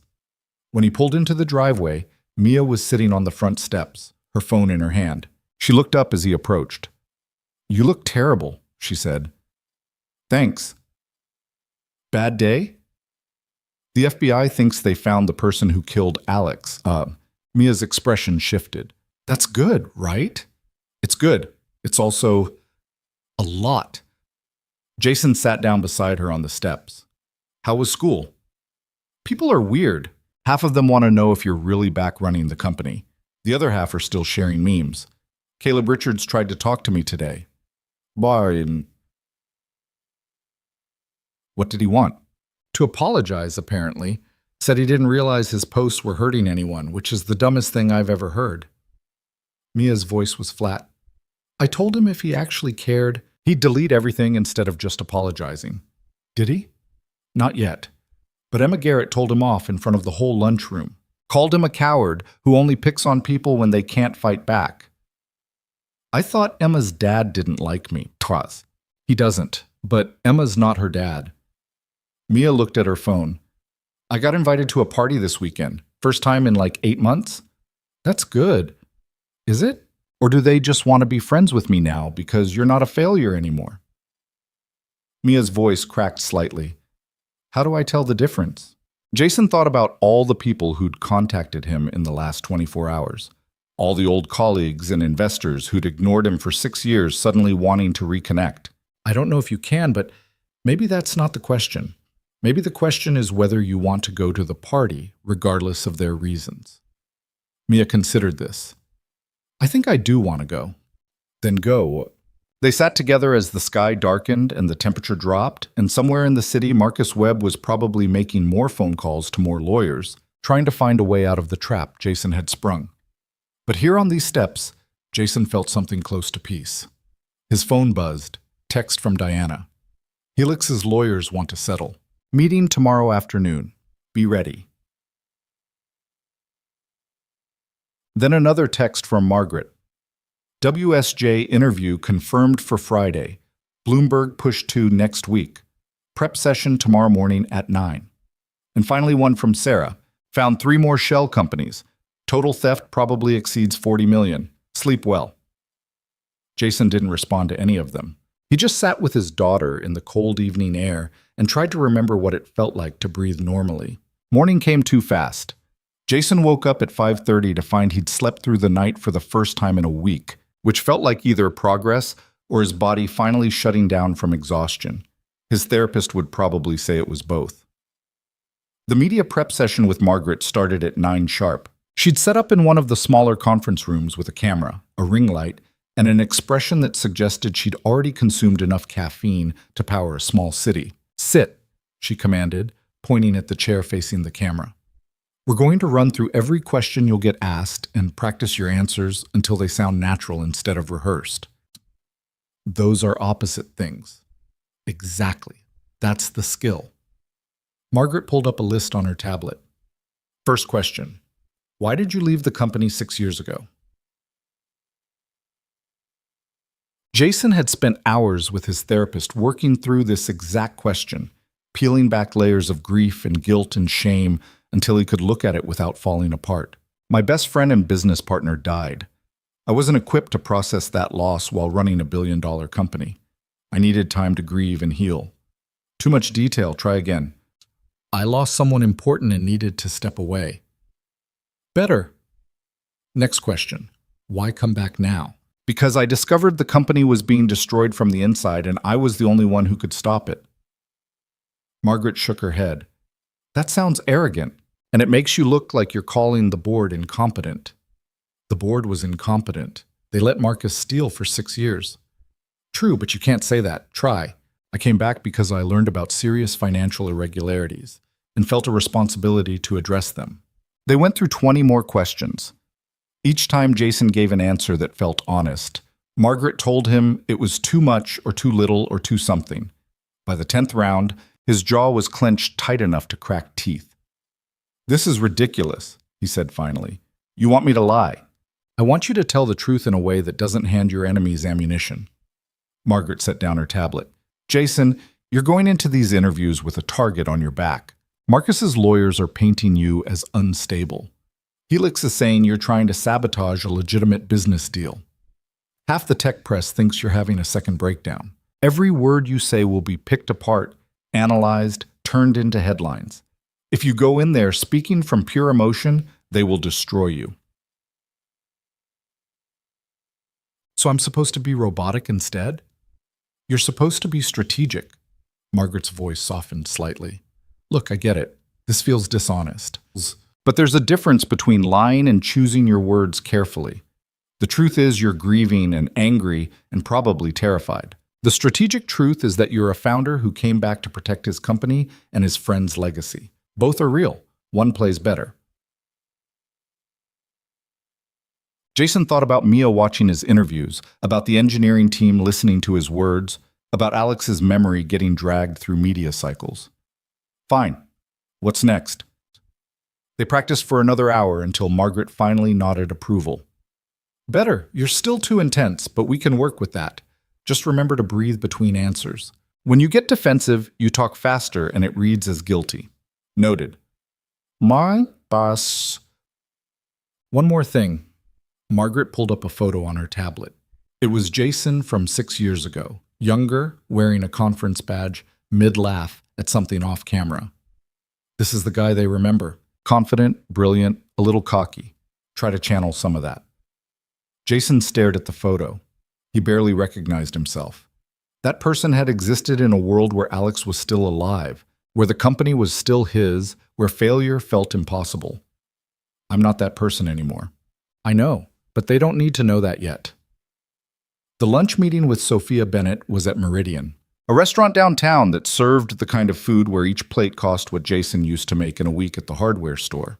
He arrived at 12:50, early enough to feel prepared, but not so early that he looked desperate. Sophia was already there, sitting at a corner table with a clear view of the entrance. She looked exactly like her photos. Sharp features, dark hair pulled back severely, wearing a black suit that probably cost more than Jason's truck. She was reading something on her phone and didn't look up when Jason approached. "You're early," she said without raising her eyes. "So are you." "I'm always early. It's how you stay in control." Sophia finally looked up, her gaze assessing. "You look worse than I expected." "Thanks. You look exactly as terrifying as advertised." The corner of her mouth twitched. "Sit." Jason sat. A waiter materialized instantly, offered water and menus, and vanished just as quickly. "I'm going to save us both time," Sophia said. "I didn't ask you here to make small talk or pretend we're friends. I asked you here because your company owns 17 patents that directly compete with my technology. Under Marcus Webb, those patents were gathering dust. Under you, they could become actual products. That's a problem for me." "So you want to buy them?" "No. I want to partner with you to develop them." Jason blinked. That wasn't what he'd expected. "Why?" "Because fighting over market share is expensive and stupid. Because your battery storage technology combined with my distribution infrastructure could actually change the grid system nationwide. Because I've spent 5 years watching this industry eat itself alive through competition when we should be collaborating." Sophia leaned back slightly. "And because I liked what you built before Marcus destroyed it, I want to see what you'd build with actual support." "You told me I was stupid for letting fear destroy my company. You were, but you're here now, which suggests you learned something." Sophia gestured to the waiter, who reappeared with what looked like a pre-ordered meal. She hadn't even asked Jason what he wanted. "I did research on you after Marcus got arrested. Your engineering team loves you. Your investors trust you. Even the people who think you're unstable admit you're brilliant. That's not someone who failed. That's someone who got knocked down and is figuring out how to stand back up." The food arrived, some kind of fish with vegetables Jason didn't recognize. He picked up his fork mostly to have something to do with his hands. "What kind of partnership are you proposing?" "Joint development of the battery storage patents. We split costs, share profits, launch under both brands. You get access to my manufacturing capabilities and distribution network. I get access to technology that's better than anything my team has developed." Sophia ate precisely, each movement efficient. "We'd need to structure it carefully to protect both companies, but my lawyers can handle that. This seems too good to be true. Tell me, it's not good. It's practical. The clean energy sector is about to explode. Either we position ourselves at the front of that wave, or we get swept aside by companies with deeper pockets and less scruples." Sophia set down her fork. "I built my company from nothing. Same as you.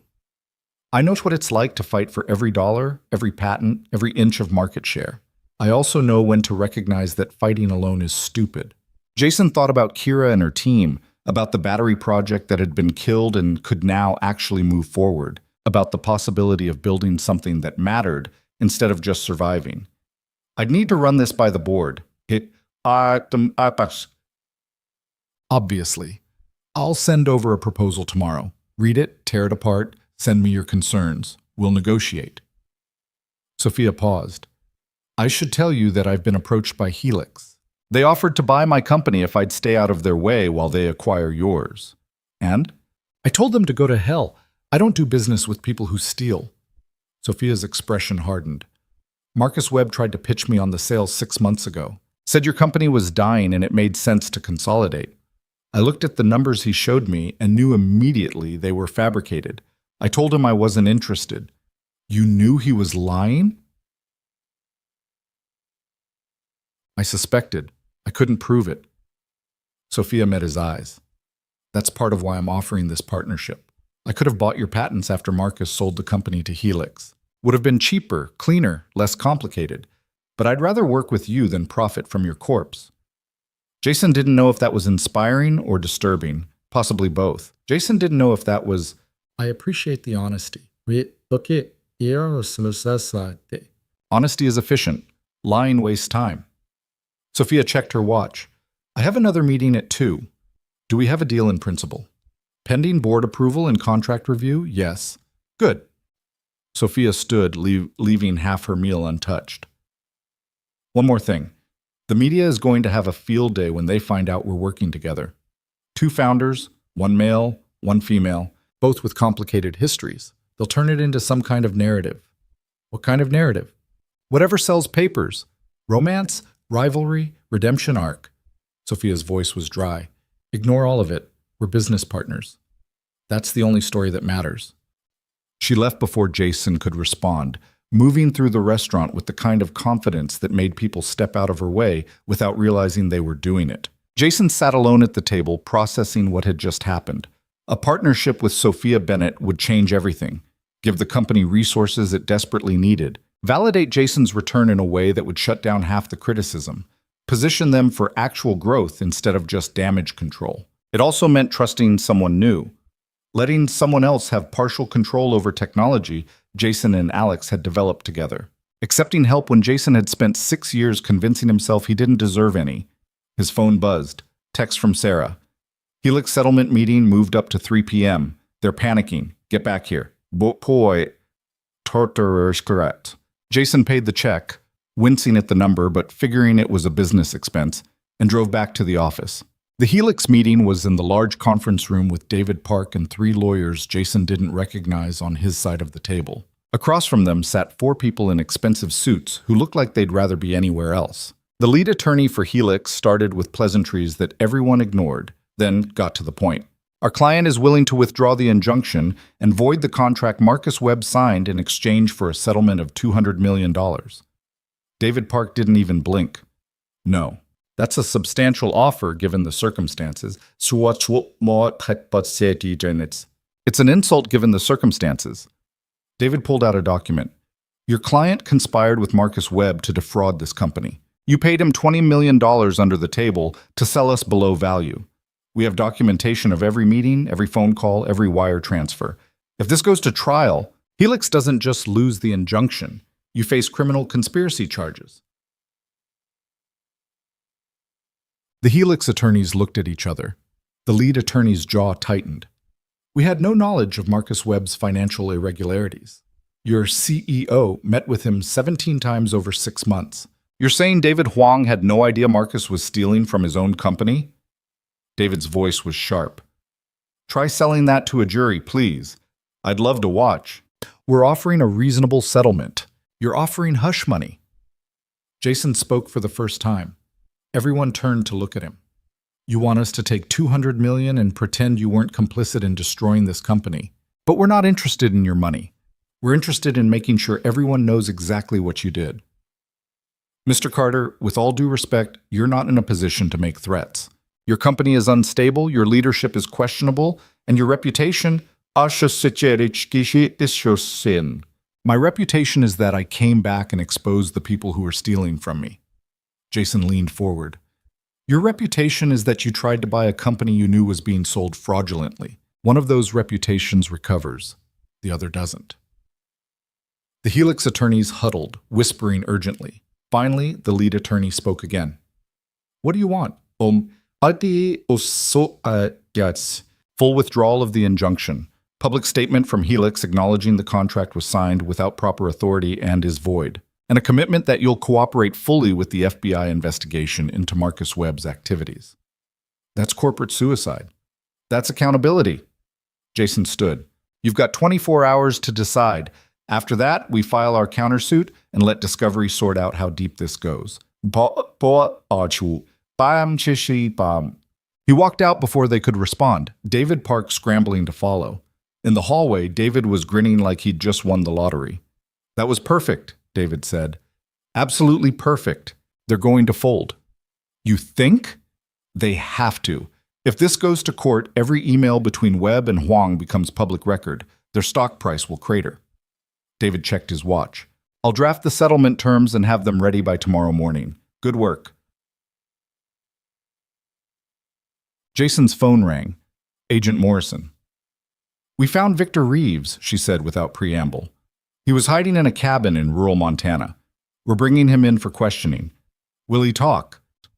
Everyone talks eventually, especially when they're facing accessory to murder charges.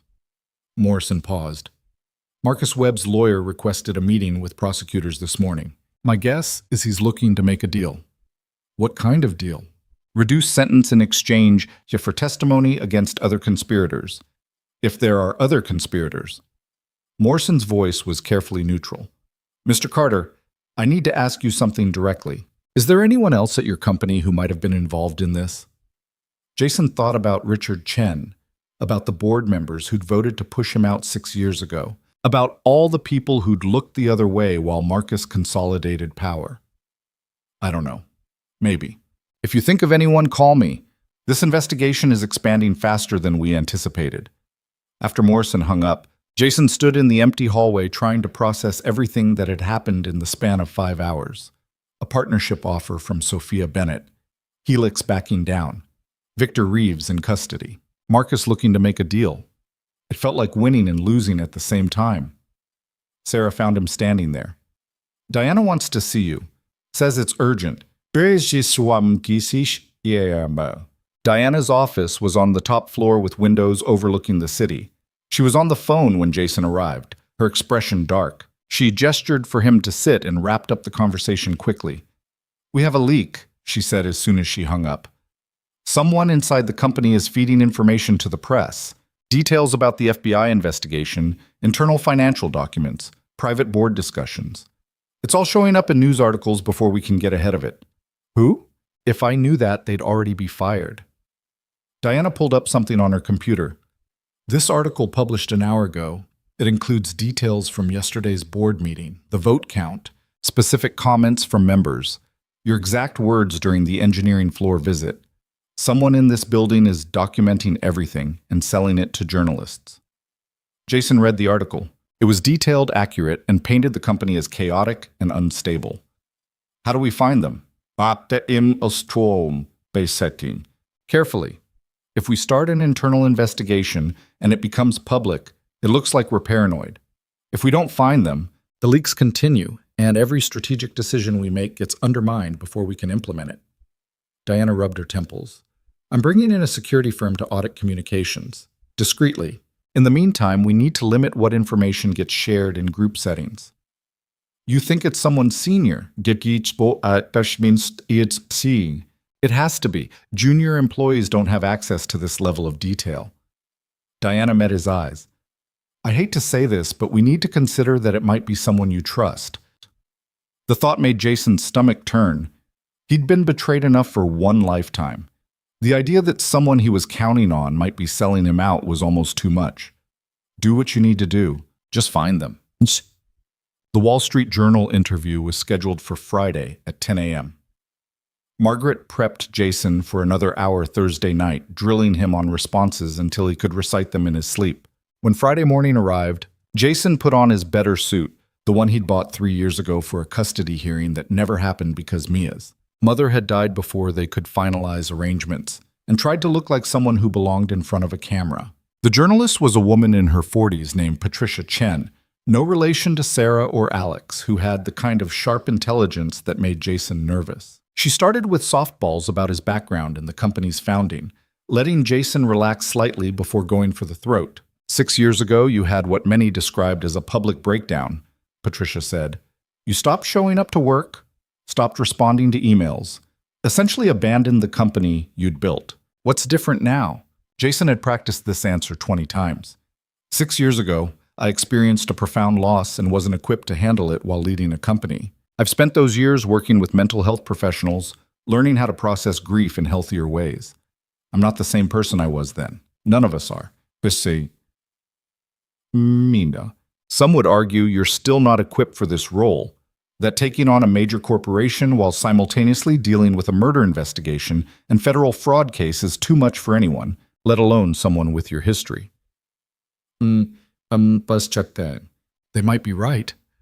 The words came out before Jason could stop them, off script and honest. I'm not going to sit here and tell you I have everything figured out. I don't. But I'm here because nobody else was willing to fight for this company and the people who work for it. Sometimes that's enough. Patricia leaned forward slightly. Patricia leaned. Is it true you're meeting with Sophia Bennett about a potential partnership? Well, Jason kept his expression neutral. We've had preliminary discussions. Nothing's been finalized. Sources say Ms. Bennett offered to buy your company, but you refused. Your sources are wrong. Sophia made a partnership proposal, not an acquisition offer. There's a difference. What's the difference? Partnership means we build something together. Acquisition means someone wins and someone loses. I'm done with zero-sum games. Patricia made a note. Let's talk about Marcus Webb. He claims the fraud investigation is retaliation for legitimate business decisions you disagreed with. How do you respond?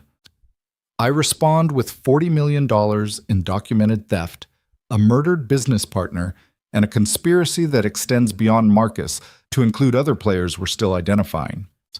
Jason's voice was flat. Marcus can claim whatever he wants. The evidence speaks for itself. You sound angry. I am angry. My best friend was murdered. My company was stolen. My daughter spent years being mocked because people thought I was a failure. Yes, I'm angry. I'd be worried about anyone who wasn't. Patricia studied him for a long moment. Fair enough. Last question. What do you want people to know about Jason Carter that they might not understand from the headlines? Jason thought about Mia sitting on the front steps asking how to tell the difference between real friends and opportunists. About Alex's 11 missed calls. About 6 years of hiding in a mountain town pretending he could forget who he used to be. I want people to know that falling apart doesn't mean you're broken forever, Jason said quietly. It just means you're human, and sometimes humans need time to figure out how to stand back up. The interview wrapped shortly after. Patricia thanked him, said the piece would run Sunday, and left with her camera crew. Margaret appeared from where she'd been watching off camera. You went off script, she said. I know. That last answer was perfect. Raw, honest, relatable. Margaret smiled slightly. Sometimes breaking the rules works. Don't make it a habit.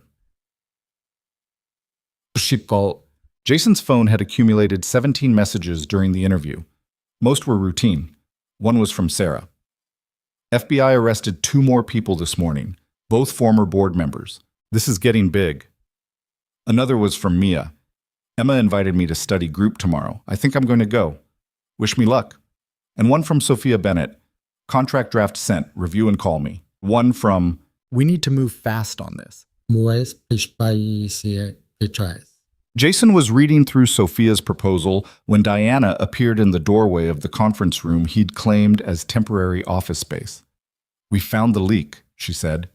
Jason looked up. Who? Thomas Morrison. He's been on the board for 3 years, one of Marcus's appointees. The security firm traced communications between his personal email and 2 journalists. He's been selling information for $50,000 per story. Jason felt something cold settle in his chest. Where is he now? In my office with 2 security guards and a lawyer who looks like he's about to have a stroke. I wanted to check with you before we proceed. Fire him immediately and make sure everyone knows why. Diana nodded and left. Jason sat alone with Sophia's contract proposal, trying to focus on terms and conditions while his mind kept circling back to the fact that someone had been sabotaging them from inside for money. $50,000. The same amount Victor Reeves had been paid to sabotage Alex's car. Apparently that was the going rate for betrayal. His phone rang. Unknown number, but Jason answered anyway. Mr. Carter? Woman's voice, older, uncertain. My name is Patricia Reeves. I'm Victor's mother. I'm calling because my son told me something before the FBI took him. He said if anything happened to him, I should call you. Jason's hand tightened on the phone. What did he tell you? He said Marcus Webb wasn't the only one involved. He said there were 3 other people who knew about the plan to kill your friend. He wouldn't give me names, said it wasn't safe. But he said you'd figure it out if you looked at who profited most from Mr. Chen's death. Did he say anything else? Just that he was sorry, that he needed the money for my medical bills, and he didn't think anyone would actually get hurt. Patricia's voice broke. I know that doesn't make it right. I know my son did something terrible, but I wanted you to know he's been carrying that guilt for 6 years. Jason wanted to feel sympathy, but couldn't get past the image of Alex's car going over the barrier. Thank you for calling. He hung up and immediately called Agent Morrison. Victor Reeves told his mother there were 3 other conspirators, people who profited from Alex Chen's death. We're looking into it. Marcus is refusing to name anyone else, and Victor is asking for a lawyer. Morrison sighed. This is going to take time. I don't have time. Every day this investigation continues is another day the company's stability gets questioned. I understand your frustration, but we need to build airtight cases. Rushing leads to mistakes. After Morrison hung up, Jason pulled up the life insurance record Sarah had found, the $50 million policy that had paid out to Marcus's trust. He started digging into the trust structure, following the threads of ownership and beneficiaries. 3 hours later, he found it. The trust had 4 beneficiaries. Marcus Webb was listed first with 40%. The other 60% was split between 3 names. Thomas Morrison, the board member who'd just been fired for leaking information. Catherine Price, the company's former head of HR, who'd left suddenly in 2020. And David Huang, CEO of Helix Corporation. Jason stared at the screen, his heart pounding. David Huang had been a beneficiary of Alex's life insurance policy. The same David Huang who tried to buy the company below value. The same David Huang whose company was now backing down from the acquisition because they knew discovery would expose them. They'd all profited from Alex's death. All 4 of them had collected millions when Alex died. Jason called Agent Morrison back. I found your 3 conspirators. By the time the FBI raided Helix Corporation's headquarters Saturday morning, the story had already broken. Someone had leaked the life insurance connection to the press, probably Thomas Morrison in a last, desperate attempt to create chaos, and every major news outlet was running variations of the same headline. Tech CEO conspiracy. 4 executives profit from murder. Jason watched the news coverage from his kitchen while Mia made pancakes. She was humming something under her breath, looking more relaxed than he'd seen her in months. Study group went well? He asked. It was fine. Emma's actually pretty cool when you get to know her. She told me her dad used to talk about you like you were some kind of myth, like this brilliant, impossible person who burned too bright. Mia flipped a pancake expertly. She said her dad was jealous, that he spent years working for someone younger who understood things he never would. I wasn't that brilliant. Yeah, you were. You just forgot for a while. Mia slid pancakes onto plates. Are you going to partner with that Bennett woman? Probably, if the board approves. Is she scary in person or just in photos? Jason smiled. Both, but also weirdly straightforward, like talking to someone who's done all the math and knows exactly what answer she wants. Sounds exhausting. It kind of is. They ate breakfast while the news showed footage of David Huang being led out of his office in handcuffs, of Catherine Price's lawyer reading a statement claiming his client was innocent, of Thomas Morrison trying to hide his face from cameras. 4 people who'd thought they'd gotten away with murder were watching their lives implode on national television. Jason's phone rang. Sophia Bennett. Have you seen the news? She asked. Hard to miss it. Good. This is perfect timing. The board meeting is Monday. I want the partnership approved before the media cycle moves on. This is our window. You want to use a murder investigation as leverage for a business deal? I want to use public sympathy and market instability to push through a partnership that benefits both our companies. Yes. Sophia's voice was matter of fact. Sometimes timing is everything. This is good timing. Aspersi usam nanmotijang. Jason found himself almost laughing despite everything. You're terrifying. I've been told that. Are you in? I'm in. Good. See you Monday. The weekend passed in a blur of phone calls and preparation. Sarah compiled financial projections. David Park drafted additional contract clauses. Diana worked the board members individually, building support for the partnership. By Sunday evening, Jason was exhausted and wired at the same time, running on coffee and adrenaline and the strange electric feeling of everything either coming together or falling apart. The Wall Street Journal piece published Sunday night.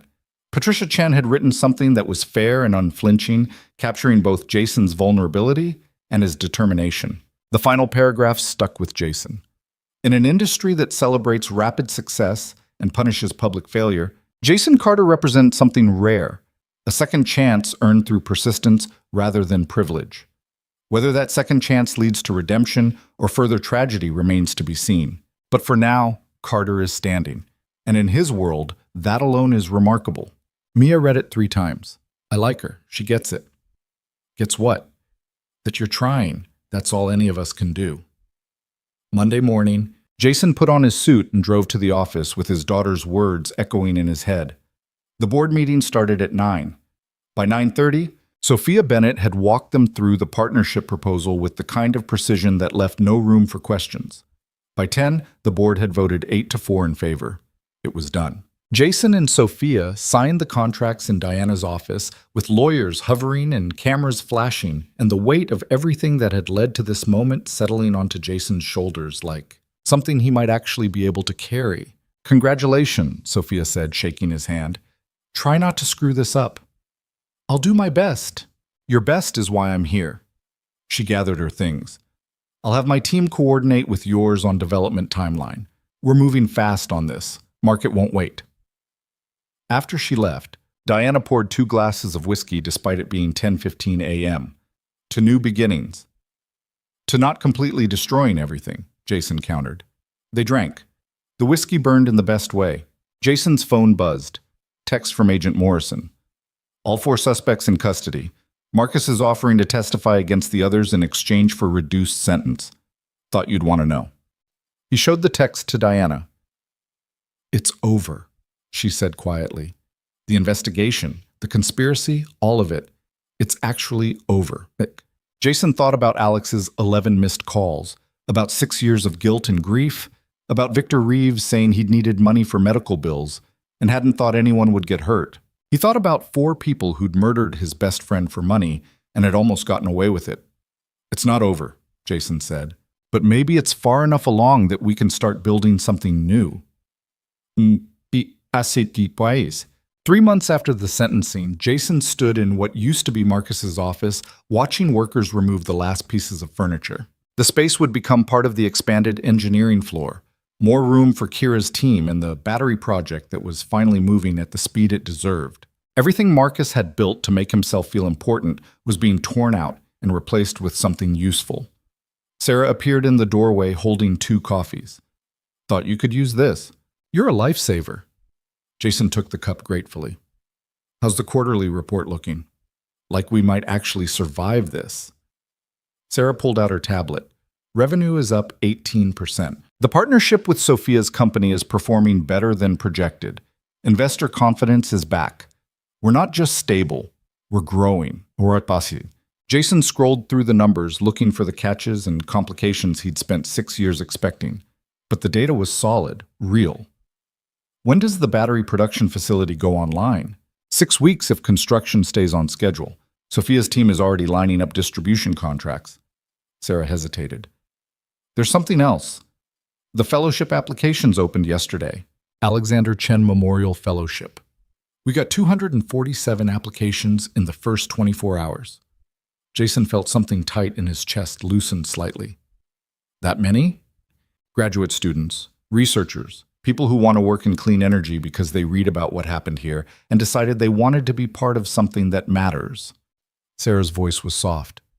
Alex would have loved that. All these people inspired by what you 2 built. What we built? Jason corrected. I didn't do this alone. No, but you're the one who came back when you didn't have to. That counts for something. They stood together looking out at the city. Spring was turning into summer. The sky, that particular shade of blue that made everything feel possible. Jason's phone buzzed with a reminder about the engineering meeting in 20 minutes. Then another about the press interview tomorrow. Then a text from Mia asking if he'd remembered to eat lunch. He hadn't. He texted back a lie and made a mental note to grab something before the next meeting. "How's she doing?" Sarah asked, reading over his shoulder. "With the college stuff." "Terrified and excited in equal parts. MIT orientation is next month. She's already freaking out about her roommate assignment and whether she packed the right things." Jason smiled despite himself. "She's going to be fine. Better than fine. She's your daughter. Of course she will be."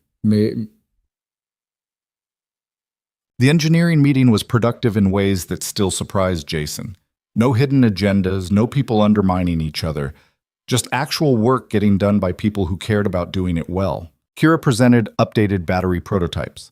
Tom discussed patent applications for 3 new innovations. A younger engineer whose name Jason was still learning proposed a modification to the solar panel efficiency that might increase output by 8%. After the meeting, Jason pulled Kira aside. "The prototype numbers, are they real or are you padding them to make me feel better?" Kira looked offended. "I don't pad numbers. That's insulting."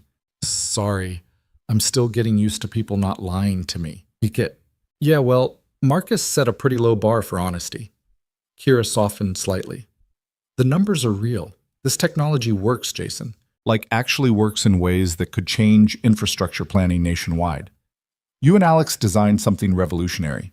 We're just finally getting to build it properly."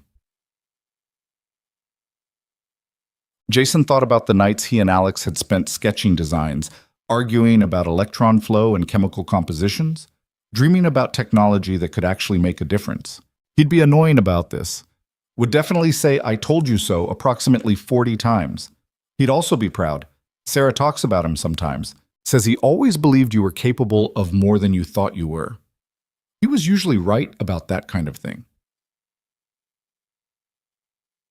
Jason's afternoon was consumed by budget meetings and contract reviews, and the 1,000 small decisions that kept a company running. By 6 p.m., his eyes were burning from staring at spreadsheets, and his head was pounding from too much coffee and not enough food. He was packing up when Diana called. "Can you come to my office? There's someone here who wants to meet you." "Can it wait until tomorrow?" "No," said. Jason trudged upstairs, wondering what crisis needed immediate attention.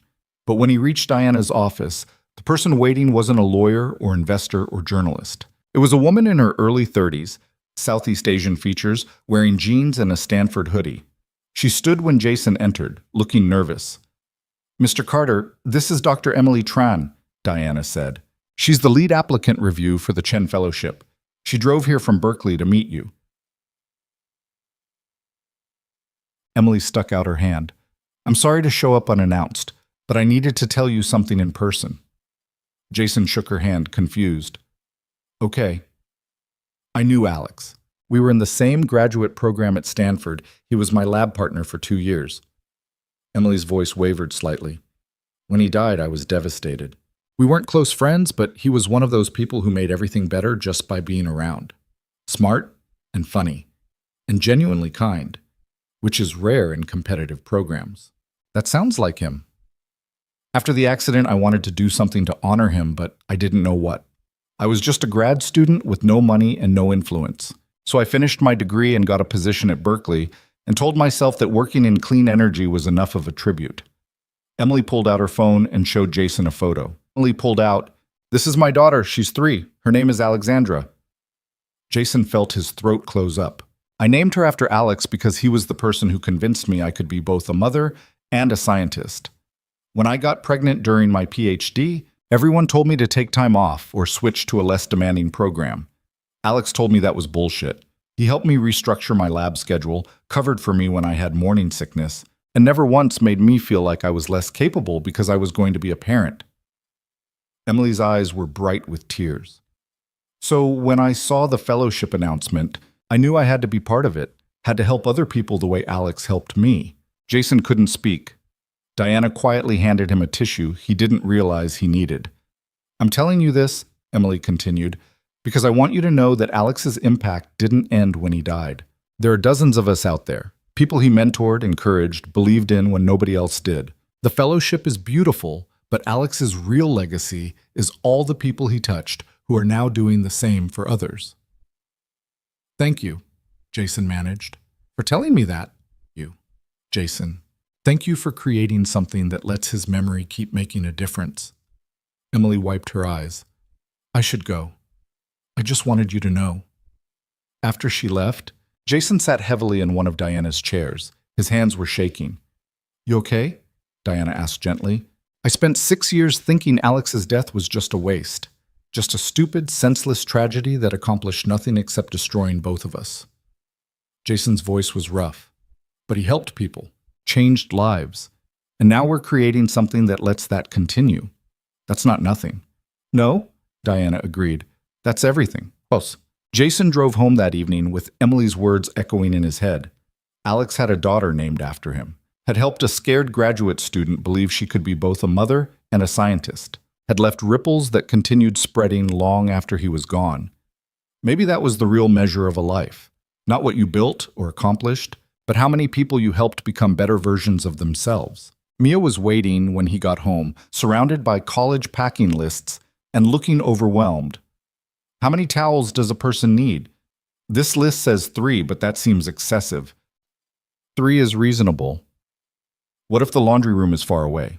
Should I bring 4? Jason sat down beside her on the floor. Bring however many feels right. There's no perfect number of towels. This is all suddenly very real. In 6 weeks, I'm going to be at MIT, living on my own, taking actual college classes with people who are probably way smarter than me. You earned your spot there. You belong. What if I'm not ready? Then you'll figure it out as you go. That's what everyone does. Jason picked up one of the packing lists. Want to know a secret? Always. When I started the company with Alex, I had no idea what I was doing. We made everything up as we went along.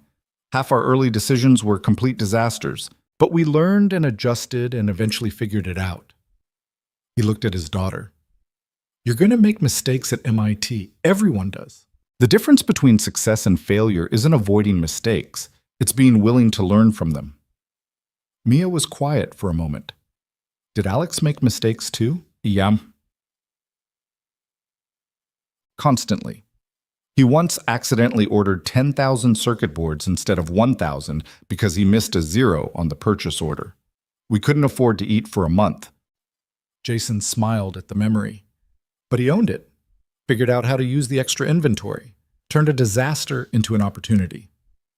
I wish I could have known him. Me too. Jason pulled out his phone and showed Mia a photo he'd found in old files.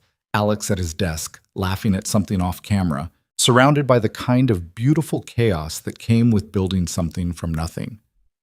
He would have loved you, would have taught you terrible jokes and encouraged your worst impulses and been genuinely thrilled that you're going to MIT. Tell me a story about him, a real one, not the polished version everyone tells about dead people. Jason thought about that. Okay. When we first started the company, we were working out of Alex's apartment because we couldn't afford office space. One night, we were testing a prototype battery that Alex swore was completely safe. It wasn't. The thing caught fire and set off his smoke alarm at 2 in the morning. The fire department came. Alex's neighbors were furious. The apartment manager threatened to evict us. What happened? Alex convinced the fire chief to invest in our company. Gave this whole pitch about clean energy and innovation while smoke was still clearing out of his living room. The guy wrote a check for $5,000. Jason laughed. That's who Alex was. Even in disasters, he saw opportunities. Mia smiled. He sounds exhausting. He absolutely was, but in the best way. They spent the evening sorting through Mia's packing lists, making decisions about towels and desk lamps and all the small details that added up to a whole new life. Around 11, Mia went to bed and Jason sat alone in the kitchen with his laptop, reviewing the fellowship applications Emily had mentioned. 247 applications had become 312. Graduate students from all over the country, all wanting to work in clean energy, all inspired in some way by the story of what had happened here. Jason read through application after application, brilliant people with ambitious projects who just needed support and resources to turn ideas into reality. This was Alex's legacy. Not the patents or the technology, but the inspiration, the proof that it was possible to build something meaningful even when the odds felt impossible. Jason's phone buzzed. Text from Sophia. Production facility ahead of schedule. First batteries roll out next month. Get ready for press coverage. Another from Sarah. FBI closed the investigation. All evidence filed. We're officially done with the legal stuff. And one from Diana. Board meeting tomorrow 9 a.m. Don't forget. Jason set his phone aside and pulled up the design files for the battery technology. The work he and Alex had started 15 years ago was finally becoming real. The dreams they'd sketched on napkins in college were turning into products that would change infrastructure nationwide. But more than that, they'd created something that outlived both of them. A company that employed hundreds of people. A fellowship that would fund dozens of researchers. A partnership that proved cooperation was better than competition. A story that showed people it was possible to fail catastrophically and still rebuild something meaningful. The next month passed in a blur of preparation. The production facility went online exactly on schedule. First batteries rolling off the line to actual applause from the assembled engineers and executives. Sophia gave a characteristically efficient speech about market positioning and revenue projections. Jason talked about Alex and innovation and the future of clean energy. The press coverage was extensive and mostly positive. A few articles questioned whether Jason could sustain success long-term, but most focused on the redemption narrative. Fallen founder returns to save his company and honor his murdered best friend's memory. It was reductive, but true enough. Mia's departure for MIT came faster than Jason was ready for. One day, she was packing boxes in their living room. The next, they were loading everything into his truck for the cross-country drive to Boston. Jason had offered to fly, but Mia wanted the road trip, wanted the time together before everything changed. They drove through mountains and plains and the gradually shifting landscape of America, stopping at cheap motels and eating at diners that all served the same basic food with regional variations. They talked about everything and nothing. Mia's fears about college, Jason's uncertainty about running the company long-term, whether 3 towels was actually enough or if 4 made more sense. "Are you going to be okay?" Mia asked somewhere in Pennsylvania, her voice small. "After I leave? Living alone again. I'm not going to be alone. I have the company, the team, friends I'm rebuilding relationships with." Jason glanced at her. "And you'll be a phone call away whenever you need me." "That's not the same as being there. The same as—" "No, but it's enough." Jason meant it. The past 6 months had taught him that connection didn't require constant proximity, that people could be separated by distance and still be fundamentally present in each other's lives. They reached MIT's campus on a humid August afternoon.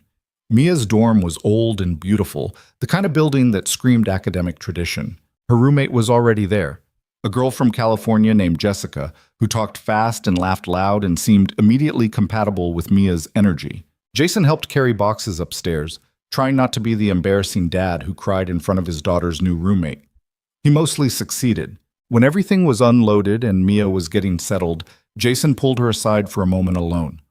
"You're going to do amazing things here," he said. "You don't know that. I absolutely know that. You're brilliant and stubborn and brave enough to try even when you're scared. Those are the only qualifications that matter." Mia hugged him tightly. "Thank you for showing me it's possible. To fail and get back up, to be scared and do things anyway. Thank you for believing in me when I couldn't believe in myself." Jason drove away from MIT with an empty truck and a full chest. That bittersweet combination of pride and loss that comes with watching your child step into their own life. The drive back felt longer, quieter, giving him too much time to think. But when he reached the city and saw the company building lit up against the evening sky, Jason felt something settle. This was his life now. Not perfect, not without complications, but real and meaningful and his. The partnership launch happened in September. Sophia had planned everything with military precision. Press conferences, product demonstrations, coordinated marketing campaigns. The batteries were branded jointly, both company logos displayed prominently, a physical representation of cooperation over competition. The media attention was intense. Every tech publication ran features. Financial analysts predicted massive growth. Environmental groups celebrated the innovation. And buried in all the coverage, almost as an afterthought, Was Alex's name in the story of the fellowship funding the next generation? Jason did interviews until his voice went hoarse, answering the same questions in slightly different ways. How did it feel to rebuild? What did he think about Marcus's imprisonment? What advice did he have for other entrepreneurs? His answers evolved over time.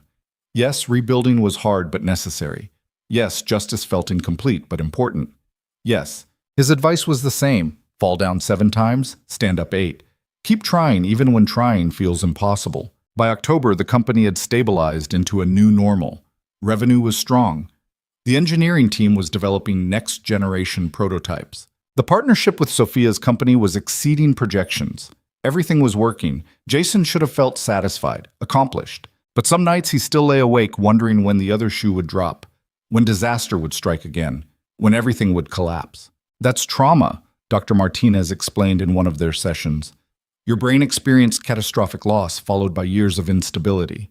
It's protecting you by staying hypervigilant. The feeling will fade as you accumulate evidence that you're actually safe. How long does that take? However long it takes, there's no timeline for healing. Jason thought about that while reviewing fellowship applications. The selection committee had narrowed 312 applications to 20 finalists. Each one represented a brilliant person who just needed support to do extraordinary work. Reading their proposals, research into grid storage, solar efficiency, wind turbine optimization.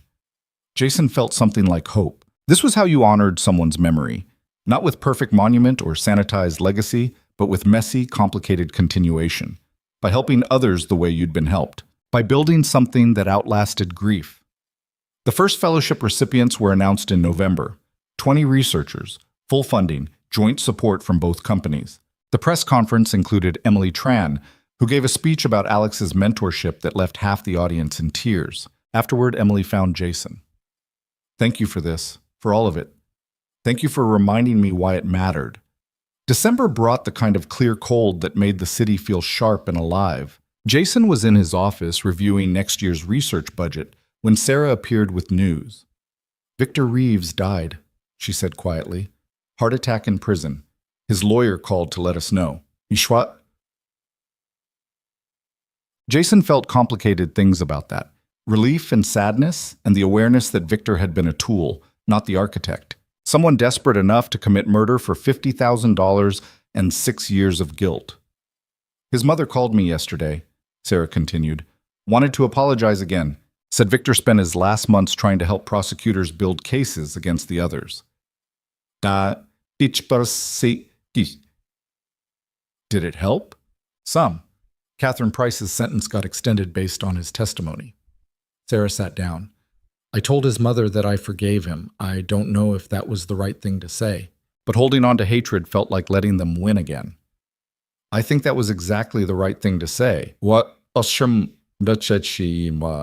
Christmas came and Mia flew home for 2 weeks.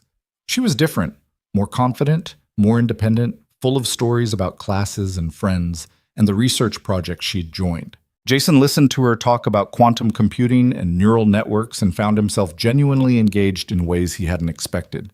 You love it, he said.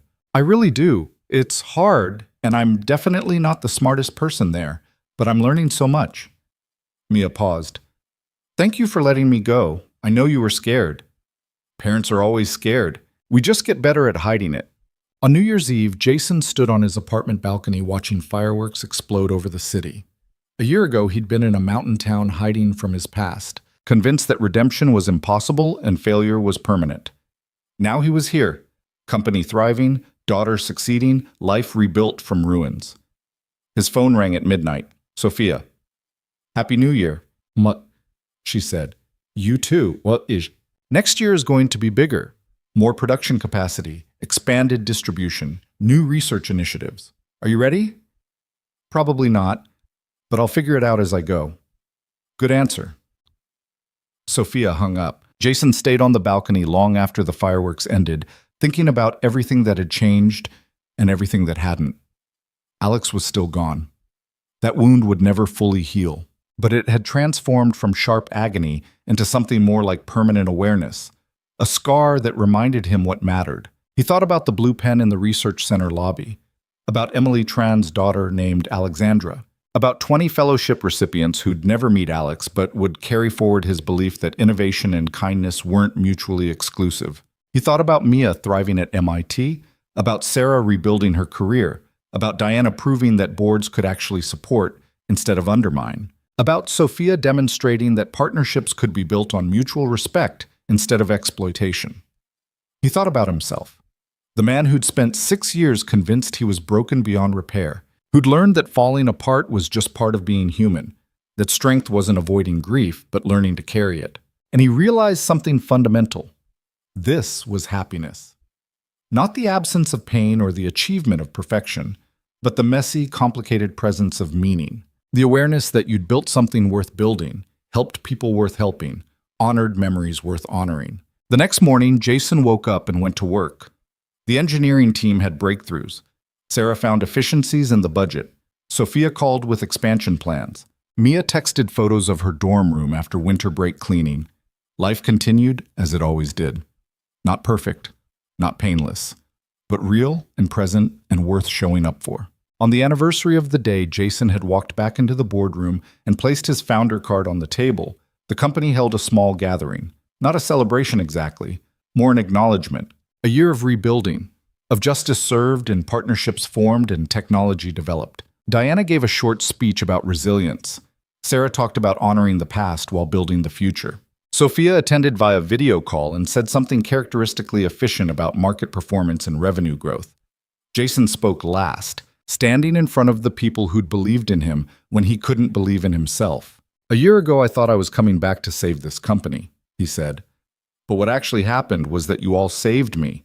You showed me that falling apart doesn't mean staying broken, that asking for help isn't weakness, that sometimes the strongest thing you can do is admit you're scared and do the thing anyway."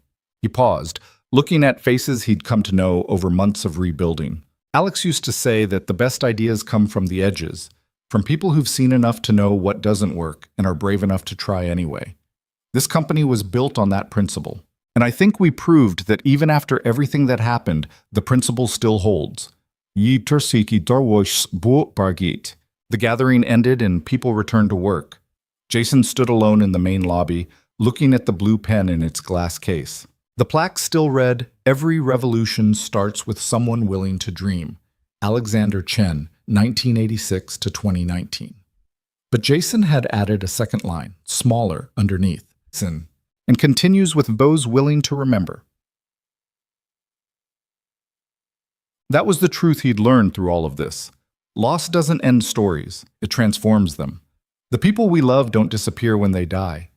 They live on in the choices we make, the risks we take, the ways we help others become better versions of themselves. Alex had believed Jason was capable of more than he thought, had pushed him to try harder, think bigger, risk more.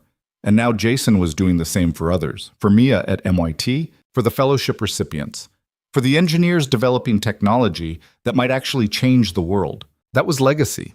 Not monuments or perfect tributes, but messy human continuation. The awareness that your impact doesn't end when you do, that the people you touch keep touching others, that love and belief ripple outward in ways you'll never fully see. Jason's phone buzzed. Text from Mia. "Just got invited to join a robotics research team. They picked me over 30 other applicants. Dad, I'm doing it. I'm actually doing it."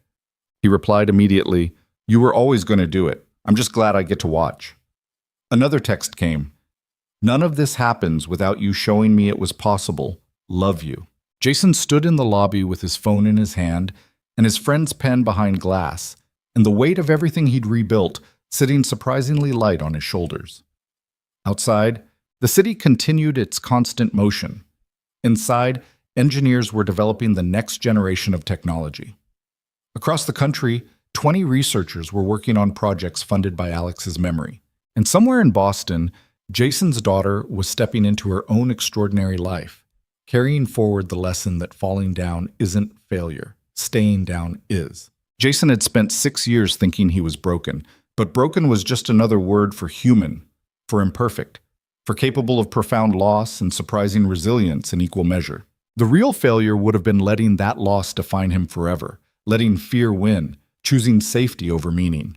He'd come back, he'd fought, he'd won and lost and learned and rebuilt. He'd honored his best friend's memory not by being perfect, but by being persistently, stubbornly, messily human. And in the end, that was enough. More than enough. It was everything.